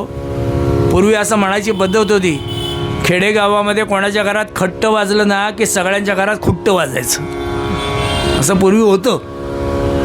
आता शेजाच्या घरामध्ये शंख होऊ देत काही कळत नाही, अशी अवस्था. पण पूर्वी होतं. अख्खं गाव जागं झालं. सुतक असताना तिकडं गेले. अहो कळतं का त्यांना? अहो सुतकात गेले, पांडुरंगाकडे गेले. आता तिथं गेले म्हणजे काय नुसते थांबणार आहेत? अहो तिथं गेल्यानंतर लोक गाळाभेटी घेतात, म्हणजे लोकांना शिवले, म्हणजे त्यांना पण लागलं. आता जिभेला हाड नसतं ते हे असंच असंच झालं. गाव पेटलं. गाव जितकं प्रेम करतं ना तितकंच म्हटलं गाव तुमची दुश्मनी पण करतं. आणि हुंडरगुळीमध्ये या दोघांनी जातानाच ठरवलं होतं काय? सुतक असता दर्शना येती बंधू हो, सुतक असता दर्शना येती बंधू, दर्शनाने समजते मुक्ती सांधू. विचार करतायत, दर्शनाने समजते मुक्ती सांधू. गावकीचा रोषही सुखे भोगू, गावकीचा रोषही सुखे भोगू, वारी पंढरीच्या नामी दंग होऊ. जाऊ दे, गाव आपल्यावरती रागवेल, 2 दिवस रागवेल, 3 दिवस रागवेल, पण म्हटलं पांडुरंगाच्या ह्या वारीचा आनंद सोडायचा नाही. म्हणून बिचारे पंढरपुरातला हा आनंद घेऊन परत आले. आणि जसे परतले, अहो वेशीवरती अख्खं गाव उभं आहे हो, वेशीवरती. आणि त्या वेशीवरच्या गावाकडे बघावं. दोघांना समजलं काय झालंय ते. दोघं बिचारे आपले मान खाली घालून, अरे गावात कशा प्रवेश करता तुम्ही? अरे तुम्हाला जनाची नाही मनाची लाज वाटायला पाहिजे. घरामध्ये माणूस गेलेला असताना, सुतकामध्ये असताना दर्शनाला जाता तुम्ही, पांडुरंगाला पाठवलात तुम्ही. गाव असते ना, आणि त्याच्यामध्ये पाटील तो सगळं पुढं. हे बघा, आम्ही कोणाला शिवलो नाही, आम्ही कोणाला हात लावला नाही, आम्ही लांबनं दर्शन घेतलं. अरे काय बोलता? एवढ्या गर्दीमध्ये कोणाला हात लागला नाही, कोणाला पाय लागला नाही, देवाला हात लागला नाही, काय सांगता? आम्हाला सगळं कळलंय. पाटील बुवा, आम्ही असं काही केलेलं नाही, आम्ही लांबनं दर्शन घेतलेलं आहे. आणि म्हटलं आम्ही कोणाला शिवाशिव केली नाही, देवाला सुद्धा हात लावला नाही, आमची छाया सुद्धा त्याच्यावरती पडून दिली नाही. पण गाव ऐकल तर शपथ ना. परिणाम, गावानी एक मताने निर्णय घेतला, यांच्या घराला वाळीत टाकायचं. वाळीत. आणि वाळीत टाकलं. वाळीत टाकणं म्हणजे काय असतं आपण कोविडमध्ये अनुभवलं आहे. वाळीमध्ये टाकलं. अहो म्हटलं त्यांना कोणी पाणी द्यायला तयार नाही, धान्य द्यायला तयार नाही, खायला नाही, काही नाही. कुठल्या दुकानातनं धान्य खरेदी करावं तर दुकानं बंद व्हायची. रस्त्याने जायला लागले तर अंगावरती सावली पडू नये म्हणून लोक लांबनं जायची हो. विहिरीवरचं पाणी आणायचं तर म्हटलं त्या विहिरीला हात लावून नाही द्यायचा, तडफडून मेली पाहिजेत. वाळीत टाकला त्यांना. अर्थात घरामध्ये जोपर्यंत धान्य होतं तोपर्यंत ठीक आहे, लोक रागवली आहेत, थोडे दिवसांनी शांत होतील म्हणून कसे बसे 6 महिने काढले. घरामध्येच पांडुरंगाच्या कृपेने विहीर असल्यामुळे पाण्याचा प्रश्न नव्हता. 6 महिने गेले आणि 6 महिन्यानंतर मात्र अन्न कुठे आहे, खायचं काय? आता नदीवरती जायचा प्रश्न नाही, गाव जवळ घेईना. बरं 6 महिने कामधंदा बंद पडला आहे, त्यामुळे याची उपासमार तर होणारच. आणि घरातली चिल्ली पिल्ली रडायला लागली, काका बाबा भूक लागली आहे, खायला द्या ना. आईने पाणी पाजावं, पण पाण्याने थोडं पोट भरते. गावातलं कोणी मदत करायला त्याने का? जो ह्याला मदत करेल त्यालाही वाळीत पडावं लागेल हो. त्यामुळे कोणी याला मदत करेना. अशा याच्यामध्ये असह्य झाला रोष बंधूंना, असह्य झाला रोष बंधुना जगणे अवघड करी, गाव दाखवी पाठतयाना कोणी मदत न करी, गाव दाखवी पाठतयाना कोणी मदत न करी, गाव दाखवी पाठतयाना कोणी मदत न करी. अहो कोणी मदत करायला तयार नाही. घरामध्ये उपासमारीची वेळ. एक दिवस रात्री काळाकुट्ट अंधार, अमावस्येची रात्र, काळाकुट्ट अंधार. त्या काळाकुट्ट अंधारात घरातले सगळे झोपलेले असताना रात्री 12, 12:30, 1 वाजता दरवाजा वाजला. दरवाजा टक टक टक टक वाजावं. जळोजी मुळोजीने उठावं, बाहेर यावं. कोण आलंय? काळाकुट्ट अंधारामध्ये काळी कांबळ घातलेला, काळा सावळा असणारा पाटील घरात आला. आत आला तो थेट आतल्या घरातच, मध्ये थांबलाच नाही. पाटील तुम्ही आत्ता इथं? पाटील म्हटलं बोलू नका, म्हटलं बाहेर ऐकू जाईल, म्हटलं बाहेर ऐकू जाईल, बोलू नका. आतमध्ये नेला. पाटील तुम्ही? 6 महिने झालं. अहो काही नाही तर जनाची नाही माझी माझ्याची आहे ना मला. अहो तुमची काळजी आहे म्हणून तुमच्यासाठी 2 पोती धान्य घेऊन आलो आहे. 2 पोती. पाटील पांडुरंगासारखे आलात बघा. मदत नाही करायला आलो तुला, मदत नाही करायला. मग 6 महिने झाले तुझं काम बंद आहे. विचार केला की म्हटलं तुला 4 पैसे मिळावेत आणि आता तुला सध्या काम नसल्या कारणाने तू रिकाम आहेस. तेव्हा याच रात्रीमध्ये माझ्याबरोबर घरी चालायचं आणि माझं काम करून द्यायचं. माझं काम करून द्यायचंस. तुला 2 पोती धान्य दिलेलं आहे. तुझ्या घरची व्यवस्था सगळी मी बघतो. माझ्या घरी मला ते बांधून द्यायचंस. मला जे हवं आहे ते करून दे काम. दोघांनी विचार करावा. सौदा काय वाईट नाही आहे. घरच्यांची पोटं भरणार आहेत. आपल्याला तिथं आयतं खायला मिळणार आहे. कामही करायला मिळणार. 6 महिन्याला हाताला काम नव्हतं, काम करायला मिळणार. फक्त 6 महिने त्या घरात म्हणजे काम होत नाही तोपर्यंत पाटलाच्या वाड्यातनं बाहेर पडता येणार नाही, एवढं नक्की. आपली पडशी उचलली आणि पाटलाच्या बरोबर त्याच अंधारामध्ये 2 जण पाटलाच्या घरी. गाव सगळं झोपलेलं, त्यामुळे कोणाला माहितीच नाही. पाटलांनी घरात यावं, दिंडी दरवाज्यात आत घ्यावं, दरवाजा लावून टाकावा आणि या दोघांना अंधार कोठडीमध्ये ठेवताना तसं दोघांना खोलीत ठेवलं. तिथं सगळं साहित्य आणून दिलं. आता सगळं पूर्ण होईस्तोवर इथंच बसायचं, इथून बाहेर जायचं नाही. जेवायला इथंच मिळणार, खायला इथंच मिळणार, प्यायला इथंच मिळणार, सगळं इथंच, इथून बाहेर जायचं नाही. आजकाल नाही का सगळ्या IT-तल्या लोकांची अवस्था, इथंच खा, इथंच जेवा, इथंच सगळं, इथंच, बाहेर कुठं जायचंच नाही. तशी अवस्था म्हटलं त्या दोघांची. आणि बिचारे कामाला लागले. हो भगवान पांडुरंगाचं नाव घेत काम चालू आहे. पांडुरंग हरी वासुदेव हरी, पांडुरंग हरी वासुदेव हरी, काम चालू आहे. भगवंताची पूजा चुकलेली नव्हती. 6 महिन्यामध्ये गावाने वाळीत टाकलं होतं, पण तरीसुद्धा एकादशी वारी सोडलेली नव्हती. एकादशीला जातच होते.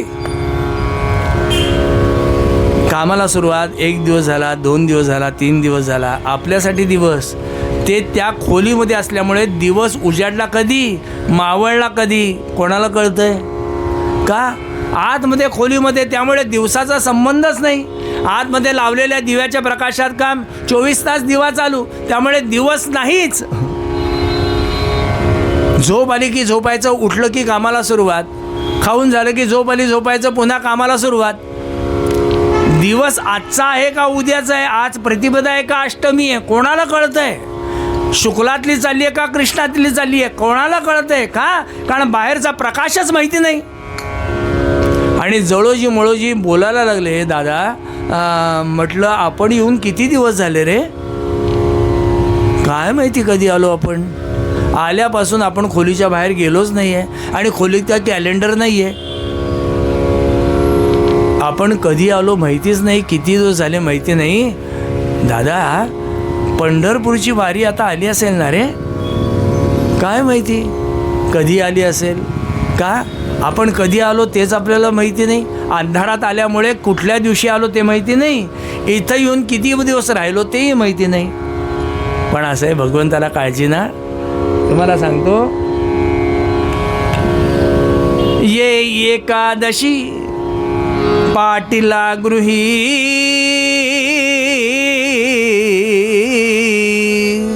अहो पाटलाच्या घरी काम करता करता एकादशी आली. आणि कशी ओळखायची? नवमीला पाटलाच्या घरावरून एक दिंडी चालली होती. त्याच्या मृदुंगाचे आवाज, त्याच्या भजनाचे आवाज, त्या टाळांचे आवाज नाही म्हणाला भिंतींना भेदून यांच्या कानापर्यंत पोचले. का? कारण त्याचीच आवड आहे ना. म्हटल्यानंतर त्यांच्या कानापर्यंत आवाज पोचले. आणि ज्या अर्थी मृदुंगाचा आवाज, भजनाचा आवाज, टाळाचा आवाज, त्या अर्थी आज नवमी, म्हणजे ही लोक पंढरपूरला चालली, म्हणजे आज नवमी, म्हणजे आज आपल्याला पंढरपूरला जायचं. पाटील आला जेवण द्यायला.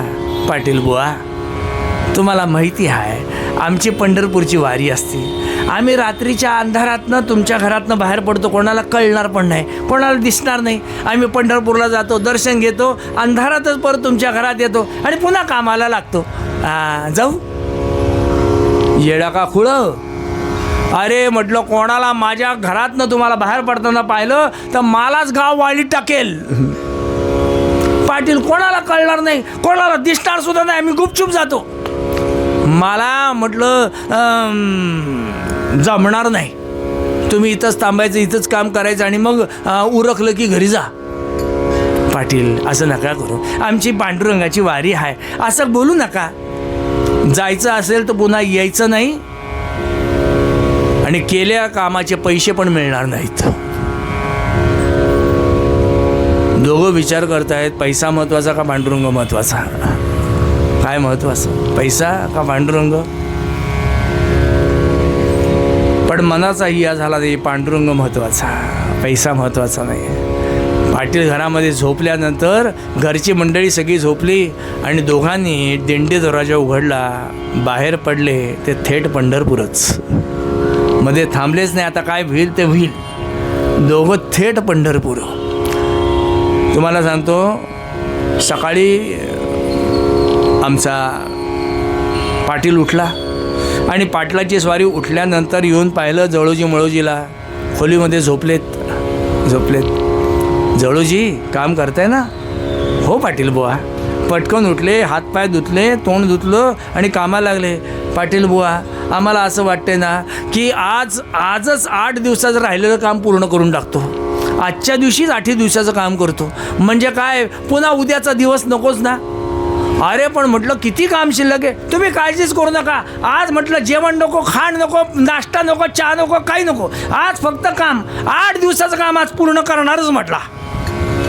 असं म्हणून जळोजी मळोजीने हाताला हात्यार जे घेतलं आणि जो कामाचा वेग लावला, हो तुम्हाला सांगतो, धडधड धडधड धडधड त्यांची कामं चालू आहेत. तो पाटील येऊन बघतोय, आलेला पाटील दिसत सुद्धा नाही आहे, इतकं त्यांचं कामामध्ये तल्लीन.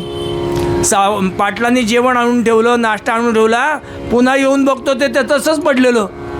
ताटं न्यायला आला तो ताटं तशीच. अरे जळोजी जेवला नाहीस का? अरे मळोजी अन्न निवलं सगळं. पाटील बुवा काही बोलू नका, आज काम कंप्लीट करूनच जाणार. म्हणून दोघं कामात बसले. पाटील म्हणतो, काय कामाचा ओघ यांच्या, वा रे वा. तोही काही बघत नाही, तो तिच्या कामामध्ये. आणि पंढरपुरामध्ये जळोजी मळोजी, भगवान पंढरीनाथाचा आनंद. पायाला घट्ट मिठी मारली. पांडुरंगा, सगळं सोडून आलो आहे तुझ्याकडे, आता तुझा आहे. असून पायाला मिठी मारली. रडले बिचारे. बाहेर आवळामध्ये आले, कीर्तनामध्ये तल्लीन, तिथं सगळं आनंद घेत आहेत. दुसऱ्या दिवशीचा सकाळचा साधन द्वादशीचा प्रसाद घेतला. आणि जळोजी मळोजी त्या रात्री आता पाटलाकडे जायचं ना म्हणून झप झप झप पावलं टाकत निघाले पाटलाच्या वाड्यात. जळोजी मळोजी, पाटील बुवा बघा कसं झाले काम. अहो 8 दिवसाचं काम संपलेलं होतं आणि नुसतं संपलं नव्हतं त्याच्याकडे पाहिल्यानंतर पाटील येडाच झाला. इतकं छान, अरे काय काम केलं जवळजी, अरे तुमच्या हाताली किमया म्हणतात ना, आज खरोखरी मी पाहिली. पण हे बघा, मला गॅरंटी नव्हती तुम्ही एका दिवसात सगळं कंप्लीट कराल, म्हणून मी बँकेतनं पैसे काढले नव्हते. मी उद्या तुम्हाला पैसे देतो, तुम्ही आत्ता अंधारामध्ये घरी जावा, म्हणजे कोणाला कळायला मार्ग नाही. जवळजी म्हटले, एकदा बघून घ्या, परत काही राहिलं असेल तर परत नंतर म्हणायचं नाही राहिलं म्हणून. सगळं छान झालेलं आहे, मी सकाळी घरी पैसे आणून देतो, आत्ता तुम्ही जा. जवळजीने दरवाजा उघडला, थेट घरी गेले. पाटील घरात येऊन झोपला, येडाच झाला, रात्रभर झोप नाही, ते सगळं कोरीव काम बघतच बसला होता. पण प्रामाणिक होता. सकाळी पैशाची थैली घेऊन जवळजीकडे निघाला. हो, मिळाला. आता गाव काय बोलायचं ते बोलू देत, मी जाणार. पैशाची थैली घेऊन निघाला आणि समोरनं जवळजी येत आहेत. समोरनं पाटील म्हणतोय, जवळजी मी तुला म्हटलं होतं ना, मी घरी पैसे आणून देतो, विश्वास नाही माझ्यावरती. अरे मी निघालो तुमच्याकडे पैसे घेऊन, काल इतकं तुम्ही छान काम केलं आहे. अहो, रात्रीचा दिवस, दिवसाची रात्र करून सगळं काम केलं आहे तुम्ही. म्हटल्यानंतर तुम्ही आता श्रम घेणं बरोबर नाही, मीच तुम्हाला घरी पैसे आणून देतो आहे. जवळजी एकमेकाकडे बघतायत. आम्ही कधी काम केलं? कधी केलं म्हणजे काय? रात्रभर काम करत होतात ना, दिवसभर काम चालू होतं तुमचं. कोणी केलं? तुम्हीच तर केलं. कुठं आहे? म्हणून घरात आले आणि ते सगळं काम पाहिलं जवळजीने. मनात म्हणतायत, आम्ही पंढरपुरात, इथं कुठला जवळजी इथं कुठला जवळजी होता काम करायला. पाटील बुवा, जवळजीला तुम्ही नाश्ता दिलात, जेवायला दिलं, पाणी दिलं, त्याच्याशी बोललात. अरे त्यांनी काही खाल्लंच नाही, आमच्याशी बघितलं सुद्धा नाही, बोलले सुद्धा नाही आमच्याशी, कामच करत बसले होते. तुम्ही त्यांना पाहिलं? कसलं बघणार, आमच्याकडे पाठच करून बसले होते ते. आणि दोघांनी पाटलाला नमस्कार केला. हो पाटील बुवा, आपण भाग्यवान आहात. म्हणजे पाटील बुवा क्षमा करा, आम्ही काल रात्रीच पंढरपूरला गेलो, भगवंताचा आनंद घेतला, पंढरपुरातला सगळा आनंद घेतला. आम्ही पंढरपुरात होतो. कसं शक्य आहे? काल तुम्ही इथं काम करत होतात. तेच तर सांगतो, जवळजी पंढरपुरात होते, पण पांडुरंग रुक्मिणी जवळजी बनून इथं काम करत होते. पाटील येडाच झाला. असं कसं शक्य आहे? गावातली लोक सांगतायत, हो जवळजी पंढरपुरातच होते. पाटील म्हणतो, तो इथंच होता. तो जो होता तो पांडुरंग होता. गावाला जवळजीचा अधिकार कळला, त्या दिवशी विटाळ गेला. त्या दिवशी गावाने त्याच्यावरचा असणारा दोष बाजूला केला आणि गावाने डोक्यावरती घेऊन नाचला. पण जवळजी म्हटला, नाही, माझ्यासाठी देवाला पंढरपुरातली वीट सोडून इथं यावं लागलं. ते सुद्धा चालत नाही, धावत नाही, उडी घालावी लागली. माझा पांडुरंग इथं आला, माझ्यासाठी आला. आणि आपल्या भक्ताची लाज राखवायला भगवंत जर इथे येत असेल, तर भक्तांनी भगवंताची लाज राखण्यासाठी आता या संसारात रमायचं. त्या दिवशीच घरावरती तुळशीपत्र ठेवलं आणि जवळजी आपल्या अख्ख्या कुटुंबाला घेऊन पंढरपुरात गेला. पंढरपुरामध्ये गेल्यानंतर शिरवळकर फडामध्ये हे अख्खं कुटुंब राहत होतं. पण जवळजी तिथं राहत नव्हते. ते पुंडलिकाच्या मंदिराच्या बाजूला तिथं राहायचे दोघंजणं. आणि इतिहास आहे की तिथं असणाऱ्या शेवाळ्यावरती, शेवाळं येतं ना पाण्यावरती, 3 महिने शेवाळं खाऊन त्यांनी दिवस काढलेत. 3 महिने शेवाळं खाऊन कोणाकडे हात नाही पसरले. पांडुरंगाने बडव्यांना दृष्टांत दिला, उत्पातांना दृष्टांत दिला, माझा भक्त पुंडलिकाच्या पायाशी आहे, आजचा नैवेद्य त्याला द्या. त्या दिवशी या दोघांना नैवेद्य मिळाला. पंढरपुरामध्ये पूर्वी नैवेद्य देण्याची पद्धत होती, आजही आहे, पण पूर्वी नैवेद्य दिला जायचा, आता विकला जातो, एवढाच फरक आहे. तो दोघांनी नैवेद्य खाल्ला. भगवंताचं फुकटचं खायचं नाही ना, म्हणून हे दोघंजणं पांडुरंगाच्या मंदिरात राहत होते पंढरपूरच्या. आपण पंढरपूरच्या मंदिरात जर गेलात आतमध्ये गेल्यानंतर तिथं कोनाडेत है ना, ओऱ्या म्हणतो ना आपण, त्या ओऱ्या आहेत तिथं. त्या उजवीकडच्या ओऱ्यामध्ये म्हणजे दुसऱ्या ओरीमध्ये हा जळोजी आणि मळोजी राहत होते. इतिहास आहे की पांडुरंगाच्या मंदिरामध्ये गाभाऱ्यातलं जे सगळं लाकडी काम आहे ना ते या दोघांनी केलेलं आहे. पांडुरंगाच्या मंदिरातल्या गाभाऱ्यातल्या लाकडी काम हे सगळं या दोघांनी केलेलं आहे. म्हणजे ते कोरीव काम. पौषवद्य द्वितीया या दिवशी, पौषवद्य पंचमी या दिवशी मळोजी देवळामध्ये काम करत होता. शेवटचं फिनिशिंगचं त्याचं काम चाललं आहे. इकडं ओवरीमध्ये जळोजी बसला आहे, तिकडं मळोजी आहे. आणि ते काम करताना आता अटॅक आला काय आलं माहिती नाही, पण ते काम पूर्ण झालं आणि तिथंच त्यांनी प्राण सोडला. मळोजींनी देवळातच प्राण सोडला. हे शब्द जळोजीला त्या ओवरीमध्ये असताना ऐकू गेले आणि तिथंच त्यांनी प्राण सोडला. जळोजी मळोजींनी तिथंच प्राण सोडला.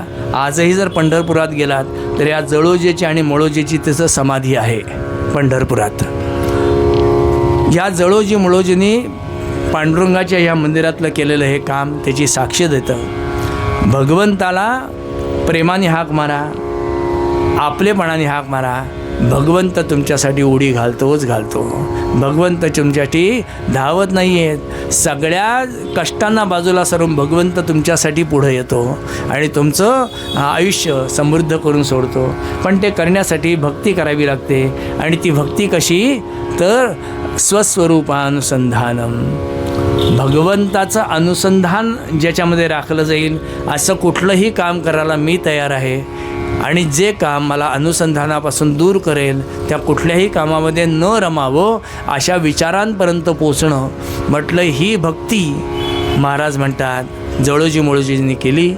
त्यांच्या प्रत्येक गोष्टीमध्ये प्रत्येक कृतीमध्ये पांडुरंगाचं अनुसंधान होतं. म्हणून त्यांच्यासाठी भगवंताला उडी घालावी लागली आणि त्यांचं आयुष्य समृद्ध करावं लागलं. आपणही आपल्या आयुष्यामध्ये आपल्याला प्रपंच केलाच पाहिजे, परमार्थ करायचा आहे, संसार करायचा आहे. पण या सगळ्या गोष्टीमध्ये भगवंताची आठवण ठेवणं ते तर अवघड नाही आहे. ते तर मी ठेवू शकतो. पहिल्यांदी प्रयत्नपूर्वक करावी लागेल, कालांतराने ती आपोआप होऊन जाईल. पण पहिल्यांदा ती प्रयत्नपूर्वक करण्यासाठी प्रत्येक कर्माला म्हणत जा श्रीराम जय राम जय जय राम, श्रीराम जय राम जय जय राम. हे प्रत्येक कर्माला म्हणत गेलात ना तर कालांतराने ते आपोआप त्या भगवंताचं अनुसंधान राहील. आणि अनुसंधान राहिल्यानंतर मग दुःख कुठं, काळजी कुठं, उद्वेग कुठं, चिंता कुठं, भय कुठं, काही नाही. आहे तो फक्त आनंद आहे. आणि तो आनंद मिळवण्यासाठी प्रयत्न करायचा. आणि तो मिळवण्यासाठी तुकोबारांनी सांगितलेला उपाय फक्त एकच,